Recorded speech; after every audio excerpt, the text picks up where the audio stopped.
Let's go to the word of God. தேவனுடைய வார்த்தைக்கு போவோம். අපි දෙවියන් වහන්සේගේ වචනය වෙත ගමන් කරමු. யோவான் 12வது அதிகாரத்திலே යොහාන් 12 වෙනි පරිච්ඡේදයේ முதல் வசனத்திலே இருந்து ஒவ்வொரு வசனமாக 3 மொழிகளிலும் வாசிக்க போகிறோம். ප්‍රථම පද කිහිපයම අපි භාෂා තුනෙන් ප්‍රථමව අපි කියවන්න යනවා. Let's turn to John chapter 12 and may we read from verse 1 in all three languages for us to understand what transpired there. அங்கே என்ன நடந்தது என்று இந்த வசனங்களிலே படிப்போமா? එම ස්ථානයේ මොකද්ද සිද්ධ වුනේ කියලා මේ වචන වලින් අපි ඉගෙන ගනිමුද? யோவான் 12வது அதிகாரம் முதலாவது வசனம் முதல். යොහාන් 12 වෙනි පරිච්ඡේදයේ පළවෙනි වචනය පටන්. So here is John chapter 12 verse 1 onwards.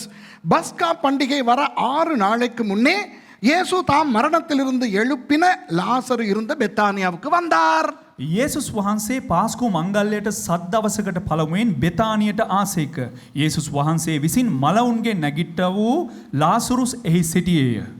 Then Jesus 6 days before the Passover came to Bethany where Lazarus was which had been dead, whom he raised from the dead. அங்கே அவருக்கு ராவிருந்து பண்ணினார்கள். එබැවින් ඔවුන්ට උන්වහන්සේට කෑමක් පිළියෙල කළසේක. There they made him a supper. மார்த்தாள் பணிவிடை செய்தாள். லாசருவும் அவருடனே கூட பந்தியில் இருந்தவர்களில் ஒருவனாயிருந்தான். මාර්තා උපස්ථාන කළාය. එහෙත් ලාසරුස් උන්වහන්සේ සමග කෑමට හිඳගත්තුන්ගෙන් එක්කෙනෙකු වූයේය. And Martha served, but Lazarus was one of them that sat at the table with him. அப்பொழுது மரியாள் விலையேற பெற்ற களங்கமில்லாத நளதம் என்னும் தைலத்தில் ஒரு ராத்தல் கொண்டு வந்து அதை இயேசுவின் பாதங்களில் பூசி தன் தலைமயிரால் அவருடைய பாதங்களை துடைத்தாள். அந்த வீடு முழுவதும் தைலத்தின் பரிமளத்தினால் நிறைந்தது. එවිට මරියා ඊතා අනර්ග ජටාමාංශ තෙල් රාත්තලක් රැගෙන යේසුස් වහන්සේගේ පාද ආලේප කොට ඇගේ හිසකෙස් වලින් උන්වහන්සේගේ පාද පිස දැම්මාය. තෙලේ සුවඳින් ගේ පිරුණේය. Then took Mary a pound of ointment of spikenard, very costly, and anointed the feet of Jesus, and wiped his feet with her hair, and the house was filled with the odor of the ointment. அப்பொழுது அவருடைய சீஷரில் ஒருவனும் அவரை காட்டிக் கொடுக்க போகிறவனுமாகிய சீமோனுடைய குமாரனாகிய யூதாஸ் காரியோத்து இந்த தைலத்தை 300 பணத்துக்கு விற்று தரித்திரருக்கு கொடாமல் போனது என்ன என்றான். එහෙත් උන්වහන්සේගේ ගෝලයන්ගෙන් එක්කෙනෙකු උන්වහන්සේ පාවා දෙන්නට සිටිය යුදාස් ඉස්කාරියොත් කතා කොට මේ තෙල මසු 300කට ගුණා දිලින්දන්ට නුදුන්නේ මක් නිසාදයි කීවේය. Then said one of his disciples, Judas Iscariot, Simon's son, which should betray him, why was not this ointment sold for 300 pence and given to the poor? அவன் தரித்திரத்தை குறித்து கவலைப்பட்டு இப்படி சொல்லாமல் அவன் திருடனாய் இருந்தபடினாலும் பணப்பையை வைத்துக்கொண்டு அதிலே போடப்பட்டவைகளை சுமக்கிறவனானபடினாலும் இப்படி சொன்னான். ඔහු මේක කිවේ දිලින්දුන් සැලකු නිසා නොවෙයි. ඔහු සොරකු බැවින් මුදල් පසුම්බිය භාරව එහි දැමූදේ රැගෙන ගිය බැමිණියුත්තය. This he said, not that he cared for the poor, but because he was a thief and had the bag and bear that was within. அப்பொழுது இயேசு இவளை விட்டுவிடு, என்னை அடக்கம் பண்ணும் நாளுக்காக இதை வைத்திருந்தாள். தரித்திரர் எப்பொழுதும் உங்களிடத்தில் இருக்கிறார்கள், நான் எப்பொழுதும் உங்களிடத்தில் இருக்கிறேன் என்றார். එබැවින් යේසුස් වහන්සේ කියනසෙක් මා තැන්පත් කරන දවසට මේ තෙල තබා ගන්නට ඇයට ඉඩ හරින්න. මක් නිසාද දිලින්දෝ නුබලා සමග නිතරම සිටිති. නමුත් මම නුබලා සමග නිතරම නොසිටිමි කීසේක. Then said Jesus, let her alone, against the day of my burying hath she kept this. For the poor always ye have with you, but me ye have not always. இன்றைக்கு நான் உங்களோடு பேசப் போகும் செய்தியினுடைய தலைப்பு අද ඔබත් සමග මා කතා කරන්න යන්නා වූ දේශනාවේ මාතෘකාව ஏழை දිලින්දන් அல்லது தரித்திரன். නැත්තං දුප්පතා. The title of today's message is the poor person. The person stricken with poverty. ஏழை. දිලින්දා. இப்போ ஏழைகளை குறித்து நிறைய பேசலாம். දුප්පතුන් පිළිබඳව බොහෝ දේවල් කතා කරන්න පුළුවන්. ஏனென்றால் எங்கு பார்த்தாலும் ஏழைகள் உண்டு. ඇයි කිව්වොත් කොහේ බැලුවත් දරිද්‍රතාවෙන් පෙළෙන අය. Now we can talk about poor in a comprehensive manner because poor people are all over the world. ஏழை நாடுகள் உண்டு. දුප්පත් රටවල් තිබෙනවා. ஏழை நகரங்கள் உண்டு, දුප්පත් නගරවල් තිබෙනවා. ஏழை கிராமங்கள் உண்டு, දුගී ග්‍රාමයන් තිබෙනවා. ஏழை குடும்பங்கள் உண்டு, දුගී පවුල් සිටිනවා. ஏழை ஊழியர்கள் உண்டு, දුගී සේවකයෝ සිටිනවා. ஏழை சபைகள் உண்டு. දුප්පත් සභාවන් තිබෙනවා. There are poor nations, poor cities, poor villages, poor families, poor churches, poor ministers, poor pastors. Wow, poor. All over the world we have poor people abounding. உலகம் எங்கும் இந்த ஏழை பயங்கரமாய் இருக்கிறது. ලෝකයේ ඕනම තැනක භයානක ලෙස මේ දරිද්‍රතාවයෙන් පෙළෙන්නා වූ අය එමටයි. அதிலும் இந்த சிங்களவர்களை விட இந்த தமிழர்கள் இருக்கிறார்களே, දෙමළු. මේ දමිළ අය ඉන්නවනේ. දමිළ ඔයා කිව්වට කමන්නේ. ඔයා දෙමළු කිව්වනම් ජාතියාලය. මම දෙමළෙක්, මට පුළුවන් දෙමළු කියලා කියන්න. இந்த தமிழனுக்கு நான் ஒரு ஏழை, இந்த ஏழைய நினைச்சுக்கிறேங்க, இந்த ஏழையை கண்ணோக்கி பாரும்னு சொல்றதுல ஒரு பயங்கர கிக் இருக்கு. මේ දමිළ අයට තියෙනවා එක හැඟීමක්. මම දුප්පත් කියලා හිතාගන්න මං හරිද දුප්පත් කියලා කියනකොට ඒකට නිකන් අමුතු කික් එකක් තියෙනවා. Of the many ethnicities in the world, Tamils, I am a Tamil, so I can talk on Tamils. Many Tamils have a mentality, this pauper mentality. They love to call themselves, I'm a poor person. இதனால தான் எம்ஜிஆர், ரஜினிகாந்த் இப்படிப்பட்டவர்கள், ஜெயலலிதா இப்படிப்பட்டவர்கள் பிரபலம் அடைந்தார்கள். මෙන්න මේ නිසා තමයි ඉන්දියාවේ ප්‍රකට නළුවන් වුණා වූ ජයලලිතා, MGR, සිවාජි ගණේෂන් යන අය ප්‍රකට සිවාජි ගණේෂන් නෙවෙයි, MGR, ජයලලිතා. ඒක දන්නේ නැහැ, ඒක තමයි. Okay, you know, some prominent actors and actresses gained momentum among Tamil people on the subject of poor people. இப்போ இந்த சினிமாவிலே அந்த காலத்தில் இருந்து தமிழர்கள் ரசித்த ஒன்று என்ன தெரியுமா? ඒ කාලේ ඉඳලා චිත්‍රපටි වල දෙමළ අය මේ රස කරලා බලපු එක දෙයක් මොකක්ද දන්නවද? இந்த ஏழைகளை ஒடுக்குகிற வில்லனை தாக்குகின்ற கதாநாயகன். ඒ කියන්නේ මේ දුප්පතාට හිංසා කරන්නා වූ මේ ප්‍රහාර එල්ල කරන ඒ ප්‍රධාන චරිතය.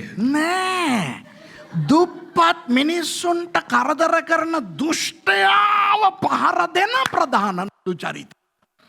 දුප්පතාගේ හිතවතා. බලලා තියෙනවද දේශෝ එක? விளங்குதா? You know, the Tamils love the idea of somebody, a villain oppressing the poor, and then comes the main actor to destroy the acts of the villain, in favor of the poor people. அப்போ அந்த அதை பார்த்து கை தட்டுவார்கள். ඉතින් ඒක බලලා හොඳට අපොලසනාද දෙනවා. Whistle அடிப்பார்கள். Whistle ගහනවා. அந்த காலத்திலே நான் இந்தியா போகும் பொழுது கிராமங்களுக்கு, ඒ කාලේ ඉන්දියාවේ මේ கிராமයන් වලට යන අවස්ථාවේ நான் ரட்சிக்கப்படுவதற்கு முன்பதாக நான் சொல்லுகிறேன். ඒ කියන්නේ මේ ගැලවීම ලබන්න කලින් அந்த கிராமங்களிலே ராசியமங்கலம் கிராமத்துக்கு போய் அங்கே உட்கார்ந்து அந்த சினிமா பார்க்கும்போது எம்ஜிஆர் வந்தோன்னு பூவெல்லாம் வீசுவாங்க ஸ்கிரீனுக்கு. ඒ කාලේ ගිහිල්ලා චිත්‍රපට ශාලාවට ගිහින් ඔය චිත්‍රපටිය බලන අවස්ථාවේදී ඒ චිත්‍රපටි හෝල් එකේ ඉන්න මිනිස්සු ඔක්කොම MGR එනකොට මල් එහෙම විසික් කරලා පිළිගන්නවා. When I was a small boy, I used to go to India, and in a town called R.S. Mangalam, I watched these movies, black and white old movies, sitting on the floor, and when the main character comes, people throw flowers to the screen and they whistle, and boy, I'll tell you, because the Tamil people have this pauper mentality, a majority of them. நிறைய தமிழர்களுக்கு இந்த நான் ஏழை என்கிறதுல ஒரு kick இருக்கு. ඉතින් බොහෝ දමිළ පුද්ගලයන්ට මම දුප්පතෙක් කියන්නා වූ ඒ මානසිකත්ව නැත්තම් ඒ හැඟීම ඒක කියනකොට කික් එකක් තියෙනවා. இந்த ஏழைய மறந்துடாதீங்க. අනේ මේ දුප්පතාව අමතක කරන්න එපා. இந்த ஏழைக்கு ஏதாவது செய்யுங்க. මේ දුගියට මොන හරි කරන්න. பாஸ்டர்ஸ் மார் கூட, පාස්ටර්ස්ලත් එහෙම තමයි. நான் ஒரு ஏழை ஊழியக்காரன், අනේ මම දුප්පත් සේවකයෙක්. நாங்க ஒரு ஏழை குடும்பம், අපි දුප්පත් පවුලක්. நாங்க ஒரு ஏழை சபை. අපි දුප්පත් සභාවක්. இதுல ஒரு பயங்கர கிக் இருக்கு சில பேர். මේක එක භයානක එක කික් එකක් තියෙනවා. சில பேருக்கு கிக் இல்லாதவங்க கோவிச்சுக்கிறாதீங்க, கிக் உள்ளவங்க கோவிச்சுக்கிறங்க. කික් නැති අය තරහ වෙන්න එපා. කික් තියෙන අය තරහ වෙන්නේ. Oh, you know, some Tamil people, you know, they love the idea of calling themselves poor, their churches poor, they are poor ministers. சபை சரித்திரத்தை நீங்கள் பார்த்தால் සභා ඉතිහාසය බැලුවා නම් கர்த்தருக்காக நான் ஏழையானேன் என்று சொன்ன சில சபை பிதாக்களும் உண்டு. සමහරක් සභා පියවරු සිටියා මම ස්වාමීන් වහන්සේ උදෙසා දිලින් දෙක්කුවා කියපු අය. You know, becoming poor for Christ has been an accepted concept throughout the history of the church, advocated by some prominent church fathers. They would leave everything and they would seclude themselves into ascetic life, and they say that's a wonderful thing for God. உலகத்தின் இன்பங்களை எல்லாம் துறந்து ලෝකයේ තිබෙන සැප සම්පත් සියලු දෙයකින්ම ඉවත් වෙලා அப்படியே காட்டுக்கு போய் එහෙම වනගත වෙලා ஆண்டவருக்காக எல்லாவற்றையும் இழந்தேன் என்ற அந்த விடயத்தை சபை சரித்திரத்திலே பார்க்கலாம். දෙවියන් වහන්සේ උදෙසා සියල්ලක්ම අත්හැරියා කියන්නා වූ ඒ සිද්ධීන් සභා ඉතිහාසයේ බලන්න පුළුවන්. சரி, பீடிகையை விட்டு விட்டு பிரசங்கத்துக்கு வருவோம். ஹரி தேசனாவட்டேமோ, let's come to the message. இன்றைக்கு நான் பேச போவது අද මම කතා කරන්න යන්නේ உண்மையாக ஏழ்மை என்றால் என்ன, ඇත්තටම දුගී භාවය කියලා කියන්නේ කුමක්ද? ஏழை என்றால் யார், දුප්පතා කියන්නේ කවුද? ஆண்டவர் ஏழைகளை பற்றி என்ன சொல்லுகிறார், දෙවියන් වහන්සේ දිලින්දන් උදෙසා මොනවද කියන්නේ? ஏழைகளை பராமரிப்பதை குறித்து ஆண்டவர் என்ன சொல்லுகிறார். දුප්පතුන්ව පෝෂණය කිරීම පිළිබඳව දෙවියන් වහන්සේගේ ප්‍රකාශය කුමක්ද? So today we are going to learn about poverty. Who is poor? Who is a poor person? What by definition is poverty? And what God says pertaining to the poor in terms of perhaps alleviating poverty or eradicating poverty, etc. etc. இப்போ நீங்க யாரும் நீங்க உண்மையா இருப்பீங்களோ எனக்கு தெரியல. இவ்வளவு சொன்னதுக்கு பிறகு ඔබ ඇත්තටම ඉන්නවද දන්නේ නැහැ. මම මෙච්චර මෙහෙම කිව්වට පස්සේ அவங்கவ உத்தர தேய்ததானே. I don't know whether you will really be honest. எத்தனை பேர் இப்ப நினைச்சுக்கிட்டு இருக்கிறீங்க நான் ஒரு ஏழை அப்படின்னு கையை தூக்கி காட்டுங்க. කී දෙනෙක් හිතාගෙන ඉන්නවද මේ අවස්ථාවේදී මම එක දුප්පතෙක් කියලා? එහෙම අත උස්සන්න බලන්න. How many of you all feel I am poor? Come on, பயனத்தை உස්සන්න. பயம் இல்லாம தூக்குங்க. நான் ஒரு ஏழைன்னு நினைச்சுக்கிட்டு இருக்காங்க. Wonderful. කවුරු හරි හිතාගෙන හිටියන මම දුප්පත් කියලා බය නැතුව අත උස්සන්න. නියමයි. Okay, சரி.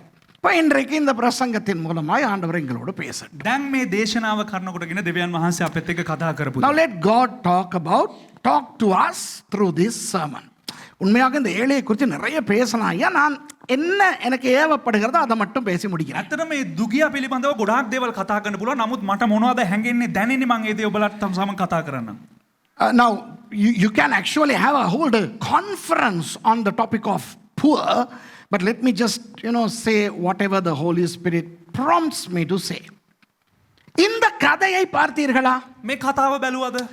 லாசருவின் வீட்டுக்கு இயேசுவானவர் வந்திருக்கிறார். ලාසරස්ගේ ගෙදරට යේසුස් වහන්සේ පැමිණියා. Here in this story, Jesus comes to Bethania, to the house of Lazarus, and then Mary comes and anoints the feet of Jesus with a very expensive spikenard. Okay?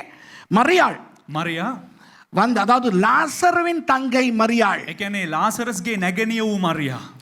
அவர் வந்து இயேசுவின் பாதத்தை ஒரு விலை உயர்ந்த தைலத்தால் அபிஷேகிக்கிறார். ඇය මොනවද කරන්නේ? යේසුස් වහන්සේගේ පාදයන් ඉතා වටිනා වූ තෛලයක් කරන කොටගෙන පිසදමනවා. வீடு முழுக்க கம கமவென நறுமணம் மனம் வீசுகிறது. ගෙදර හැම තැනම මේ සුවඳ හමාගෙන යනවා. The place fills with the aromatic odor of that beautiful what is that, spikenard. Okay? அப்போ மற்ற 11 சீஷர்களுக்கும் இத குறித்து பிரச்சனையே இல்ல. එතකොට එතනින් ගෝලයෝ 11 දෙනෙකුට මේ පිළිබඳව කිසිම ගැටලුවක් නැහැ. The other 11 disciples were not perturbed at all, but Judas Iscariot. ஆனால் யூதாஸ் காரியோத்துக்கு கொஞ்சம் ஆவி ஆத்மா சரீரம் இடம் மாறிடுச்சு. නමුත් යුදස් කාරියොත් එයාගේ ආත්මේ ශරීරය ප්‍රාණය ඔක්කොම මාරු වෙන්න පටන් ගත්තා.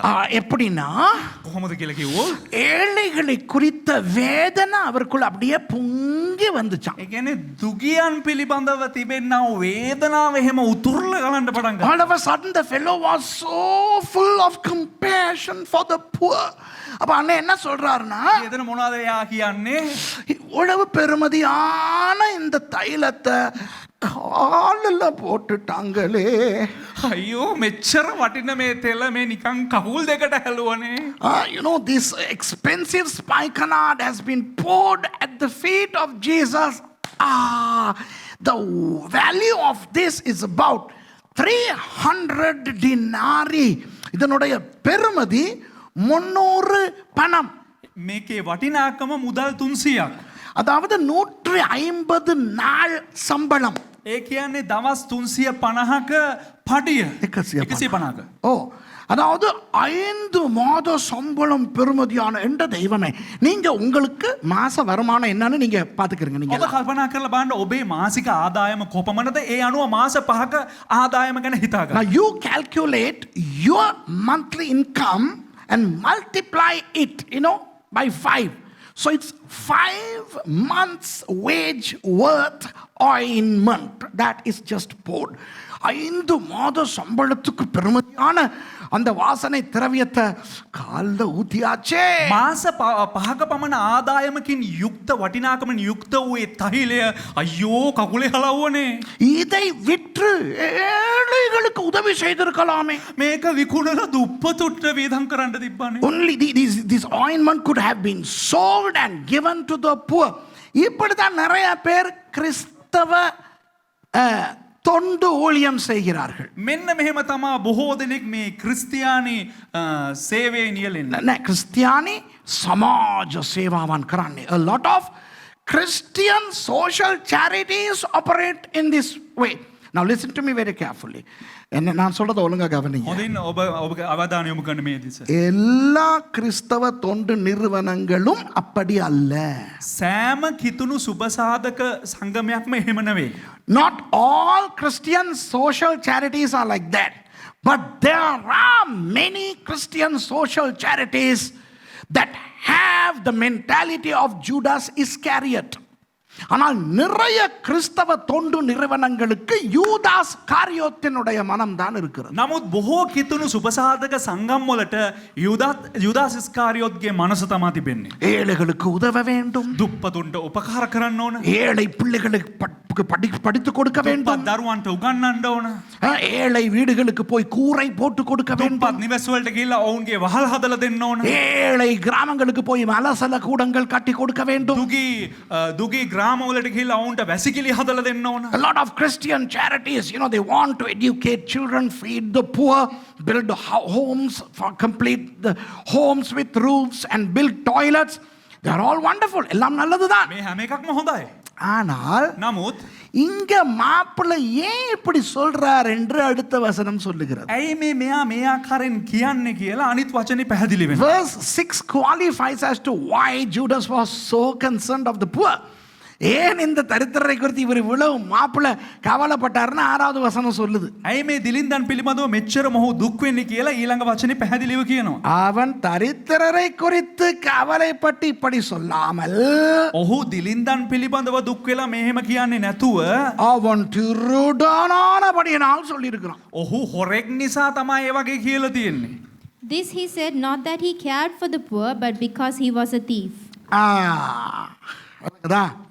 වැටහෙනවද? இங்க பாருங்க, சொல்லுவாங்க சோழையன் குடுமி சும்மா ஆடாது. සෝලයා කියලා එකෙක් හිටියා. ඒ ජාතිය හිටියා ඉන්දියාවේ. උන්ගේ අර කොණ්ඩේ නිකන් නටන්න නැල්ලුවේ. அது எப்படி சொல்ற, සිංහලෙන් නෑනේ ඔක. ඒකනේ කියන්නේ. எனக்குதா சோழையன் குடுமி சும்மா ஆடாது. மாப்பிள்ளை சும்மா உதவி செய்யற மாதிரி வந்தா உள்ளுக்குள்ள ஏதாவது கேம் ஒன்று இருக்கும். සෝලයාගේ හවරිය නිකන් නටන්න නැල්ලු මේ නිකන් වවන මොකක් හරි හේතුවක් කරනකොට තමයි එන්නේ. Some people, they don't help you because they really want to help you. கடந்த வாரம் ஒரு செய்தி வந்திருந்தது. සතියක ප්‍රවෘත්තියක් පැමිණියා පණිවිඩයක්. ஒரு அம்மாவை ஆட்டோல ஏத்திட்டு வந்திருக்கான். එක මවක් මේ ත්‍රිවිල් එකේ අරගෙන ඇවිල්ලා තිබෙනවා. அப்ப அந்த அம்மா இறங்கி அந்த படியை ஏற போகும்போது ඒ මව ඒ ත්‍රිවිල් රථයෙන් බැහැලා ඒ පියකට පෙළ නගිනකොට அந்த த்ரீ வீல் டிரைவர் ரொம்ப பாசமா வந்து, அம்மா வாங்க அம்மா நான் உதவி செய்றேன் உங்களன்னு அந்த பேக்கை வாங்கிக்கிட்டு கையை பிடிச்சி வீடு வர கொண்டு போய் விட்டானா. ඉතින් මේ ත්‍රිවිල් කාර්යය හිටපු ගමන් එක යාට අනුකම්පාවක් ඇවිල්ලා අනේ අම්ම එන්න මම ඔයාව ගෙදරට අරන් යන්නම් කියලා ඒ බෑග් එක උස්සගෙන අම්මගේ අතින් අල්ලගෙන එහෙම පඩි පෙළ නැගගෙන ගෙදරට යනකල් ගියාලු. On the news, I read this just the foregone week that a elderly lady returned home from the town on a trishaw, okay, a tuk-tuk.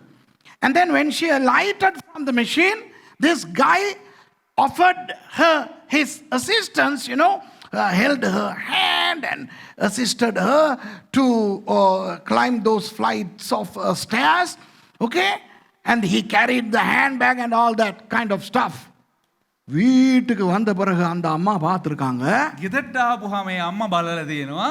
அது பாவம் போயிட்டு பேங்க்ல இருந்து 28,000 எடுத்து கொண்டு வந்து அந்த ஹேண்ட்பேக்ல வச்சிருக்குது. மாப்பிள்ளை சுட்டுட்டான் அதை. පාව් ඒ අම්මා බැංකුවට ගිහිල්ලා 28,000ක් අරගෙන ඒ පසු මේ බෑග් එකේ දාලා තිනවා අර ආපු මනුස්සයා ඒකට විදලා. The lady had withdrawn 28,000 from the bank and she had kept it in the handbag and the fellow had dropped it. So, some people don't help you because they really want to help you, but they have ulterior motives. சில பேர் உண்மையாய் உதவி செய்ய மாட்டார்கள். அவர்கள் அதுக்குள்ளே ஏதாவது cycle கேப்ல கெடா வெட்ட முடியுமான்னு தான் பார்ப்பான். සමහරක් අය ඇත්තටම උදව් කරන්න යන්නේ. හැබැයි ඒ ඇත්තටම උදව් කරන්නේ මොකක් හරි වාසියක් හොයාගෙන මොකක් හරි සයිකල් ගැප් එකෙන් මොකක් හරි විදින්න තමයි. அப்போ அது போல இப்போ நிறைய கிறிஸ்தவர்கள் என்ற பெயரிலே இயங்குகிற சிலர் கூட இப்படித்தான். ඉතින් අද බොහෝ ලෙස මේ කිතුණු කියනා වූ නාමෙන් පෙන්නුම් වෙන අය, පේන් දෙන්න අය මෙන්න මේ වගේ තමයි. Some Christians operate in the same manner under the banner social gospel. சமூக சுவிசேஷம், சமாஜ சுபாராஞ்சி சேவை. அதாவது கிராமங்களுக்கு போய் ගම්වලට ගිහිල්ලා அவங்களுக்கு கக்கூஸ் கட்டி கொடுத்து ඔවුන්ට වැසිකිලි හදලා දීලා சர்ச்சுக்கு வான்னு கூப்பிடுறது. මේ සභාවට එන්න කියලා කතා කරනවා. பிள்ளைகளுக்கு ஸ்கூல் புத்தகம் வாங்கி கொடுத்து දරුවන්ට අධ්‍යාපනයට පොත්පත් අරන් දී சர்ச்சுக்கு வான்னு கூப்பிடுறது. සභාවට එන්න කියලා කතා කරනවා. வீடுகளுக்கு கூரை போட்டு கொடுத்து ගෙවල් වලට වහලවල් දාලා දීලා சர்ச்சுக்கு வான்னு கூப்பிடுறது. ගෙදරට එන්න කියලා කතා කරනවා. These fellows go into poor villages, they build homes, toilets, put roofs, and they buy milk packets, and they buy school uniforms. And then at the end of the day, they want them to come to church. இதனால இலங்கையில ඒ නිසා ලංකාවේ கிறிஸ்தவர்களுடைய பெயர் சீரழிந்து போயிருக்கு. කිතුණුවන්ගේ නාමය විනාශ වෙලා ගිහිල්ලා තිබෙනවා. The Christianity, the name Christianity has been marred and distorted in Sri Lanka. இதனால தான் மூலதர்மவாதியான நம்மளை போட்டு கிளின்னு கிளிக்கிறாங்க. ඒ නිසා තමයි අපිට බොහෝ දෙනෙක් මූලධර්මවාදියෝ කියලා කියාගෙන දඟලන්නේ. That is why we have a great deal of opposition from other religions. And then these fellows are very happy to blame it on the devil and say, we are being persecuted. நம்ம ஆள் இதுலயும் ஒரு கேப்ல இன்னொரு கெடாவை வெட்டுவான். ඉතින් මේ අපේ අය මේ ගැප් එක පාවිච්චි කරන තවත් එක දෙයකට எதிர்ப்பு வரும்போது විරුද්ධකම් එනකොට பிசாசு உபத்திரவங்களை கொடுக்கிறான். යකා පීඩා ගේනවා. இத பத்தி என்னை போன்றவங்க பேசினா මෙන්න මේ ගැන මං වගේ කෙනෙක් කතා දේවගැතිතුමා වගේ කෙනෙක් කතා කරා නම් மக்களுக்கு உதவி செய்கிறதை இவர் எதிர்க்கிறார். ජනතාවට උදව් කරන එකට මෙයා විරුද්ධව සිටිනවා. இயேசுவின் கிருபை கருணை இவருக்கு இல்ல. යේසුස් වහන්සේගේ අනුග්‍රහය කරුණාව මේ කට්ටියට නැහැ. இப்படின்னு என்னைக்கு சொல்ல வருவாங்க. මෙන්න මෙහෙම මට කියන්නේ. So if I talk properly pertaining to these things, Christians are very happy to blame me for not being kind and not employing the charity of Jesus, all that kind of stuff. அதனால் இன்றைக்கு உண்மையாக நான் உங்களுக்கு இதை விளக்க விரும்புகிறேன். ඒ නිසා මේක අවංකව මම අද ඔබලාට විග්‍රහ කරන්න කැමති වෙනවා. இயேசு என்ன சொன்னார்? යේසුස් වහන්සේ මොනවද කිව්වේ? இயேசு சொன்னார், பிச்சைக்காரன் தரித்திரம் எப்பவும் உங்களோட இருக்கிறாங்கடா, நான் இருக்க மாட்டேன். යේසුස් වහන්සේ කිව්වා හිඟන්නයි දිලින්දයි හැමදාම ඔබත් එක්ක ඉන්නවා. මම ඔබත් එක්ක එහෙම ඉන්නේ. அத கால்ல ஊத்த விடுங்கிறது தானே சொல்றாரு இந்த இடத்துல. යේසුස් වහන්සේ මොනවද එතන කියන්නේ? ඒක කකුලේ හලන්න ඔබ ඉඩ දීපන්කෝ. What did Jesus imply here? He said, hey, you guys have poor people all the time, okay? But I am not going to be there all the time. So, abstractly Jesus said, it is okay for this expensive spikenard to be poured at my feet. Okay, he even, emblemized it. He said, this is an emblem of my, symbolically, this was a symbol of my burial. இவர் இதை ஆவிக்குரிய அர்த்தத்திலையும் கொண்டாந்துட்டார். මෙයා මේක මේ ආත්මික අර්ථයකටත් ගෙනාවා. என்னுடைய அடக்கத்தை இதிலே இவள் நினைவு கூறுறாள். මගේ භූමි දාණය මෙයා සිහි කරනවා කියලා කිව්වා. அப்பதான் மரியாதை யோசிச்சிருக்கும், இப்படி ஒன்று இருக்கோ. එතකොට තමයි මේ මරියත් හිතලා ඒ වගේ කුත් තියෙනවා. Only then would Maria have realized, Mary would have realized, so there is a spiritual implication also. இப்போ பாருங்கள் அன்பானவர்களே, දැන් බලන්න ප්‍රේමවන්තයනි, யூதாஸ் காரியோத்து கள்ளன், යුදාස් කාරියොත් කියලා කියන්නේ සොරෙක්. ஆனால் ஏழைகளின் மேல் இரக்கம் உள்ளது போல காட்டிக்கொண்டான். නමුත් දුප්පතුන් කෙරෙහි ප්‍රේමය තියෙනවා වගේ පෙන්눔 කරගන්න. Judas Iscariot was a thief and yet he demonstrated an apparent concern for the poor. So we need to really study this. இயேசு ஏன் இப்படி சொன்னார்? ඉතින් යේසුස් වහන්සේ ඇයි මෙන්න මෙහෙම කිව්වේ? இப்போ நீங்கள் உபாகமம் 15:11 வாசிப்போம். ஒரு சில வசனங்களை வாசிப்போம். Let's read a few verses, okay? ඉතින් අපි සමහරක් වචන කියවමු. අපි කියවමු ද්විතීය කතාව පොතේ 15 වෙනි පරිච්ඡේදයේ 11 වෙනි පදය. Turn with me to Deuteronomy chapter 15 verse 11 where a similar idea that of Jesus is expressed. இயேசு அங்கு சொன்னது போன்ற ஒரு விஷயம் இங்கே சொல்லப்படுகிறது. යේසුස් වහන්සේ එදා එම ස්ථානයේ කිව්වා වගේ එක විෂයක් මේ ස්ථානයේත් සඳහන් වෙලා තිබෙනවා. உபாகமம் 15:11 சொல்லுகிறது, தேசத்திலே எளியவர்கள் இல்லாமல் இருப்பதில்லை.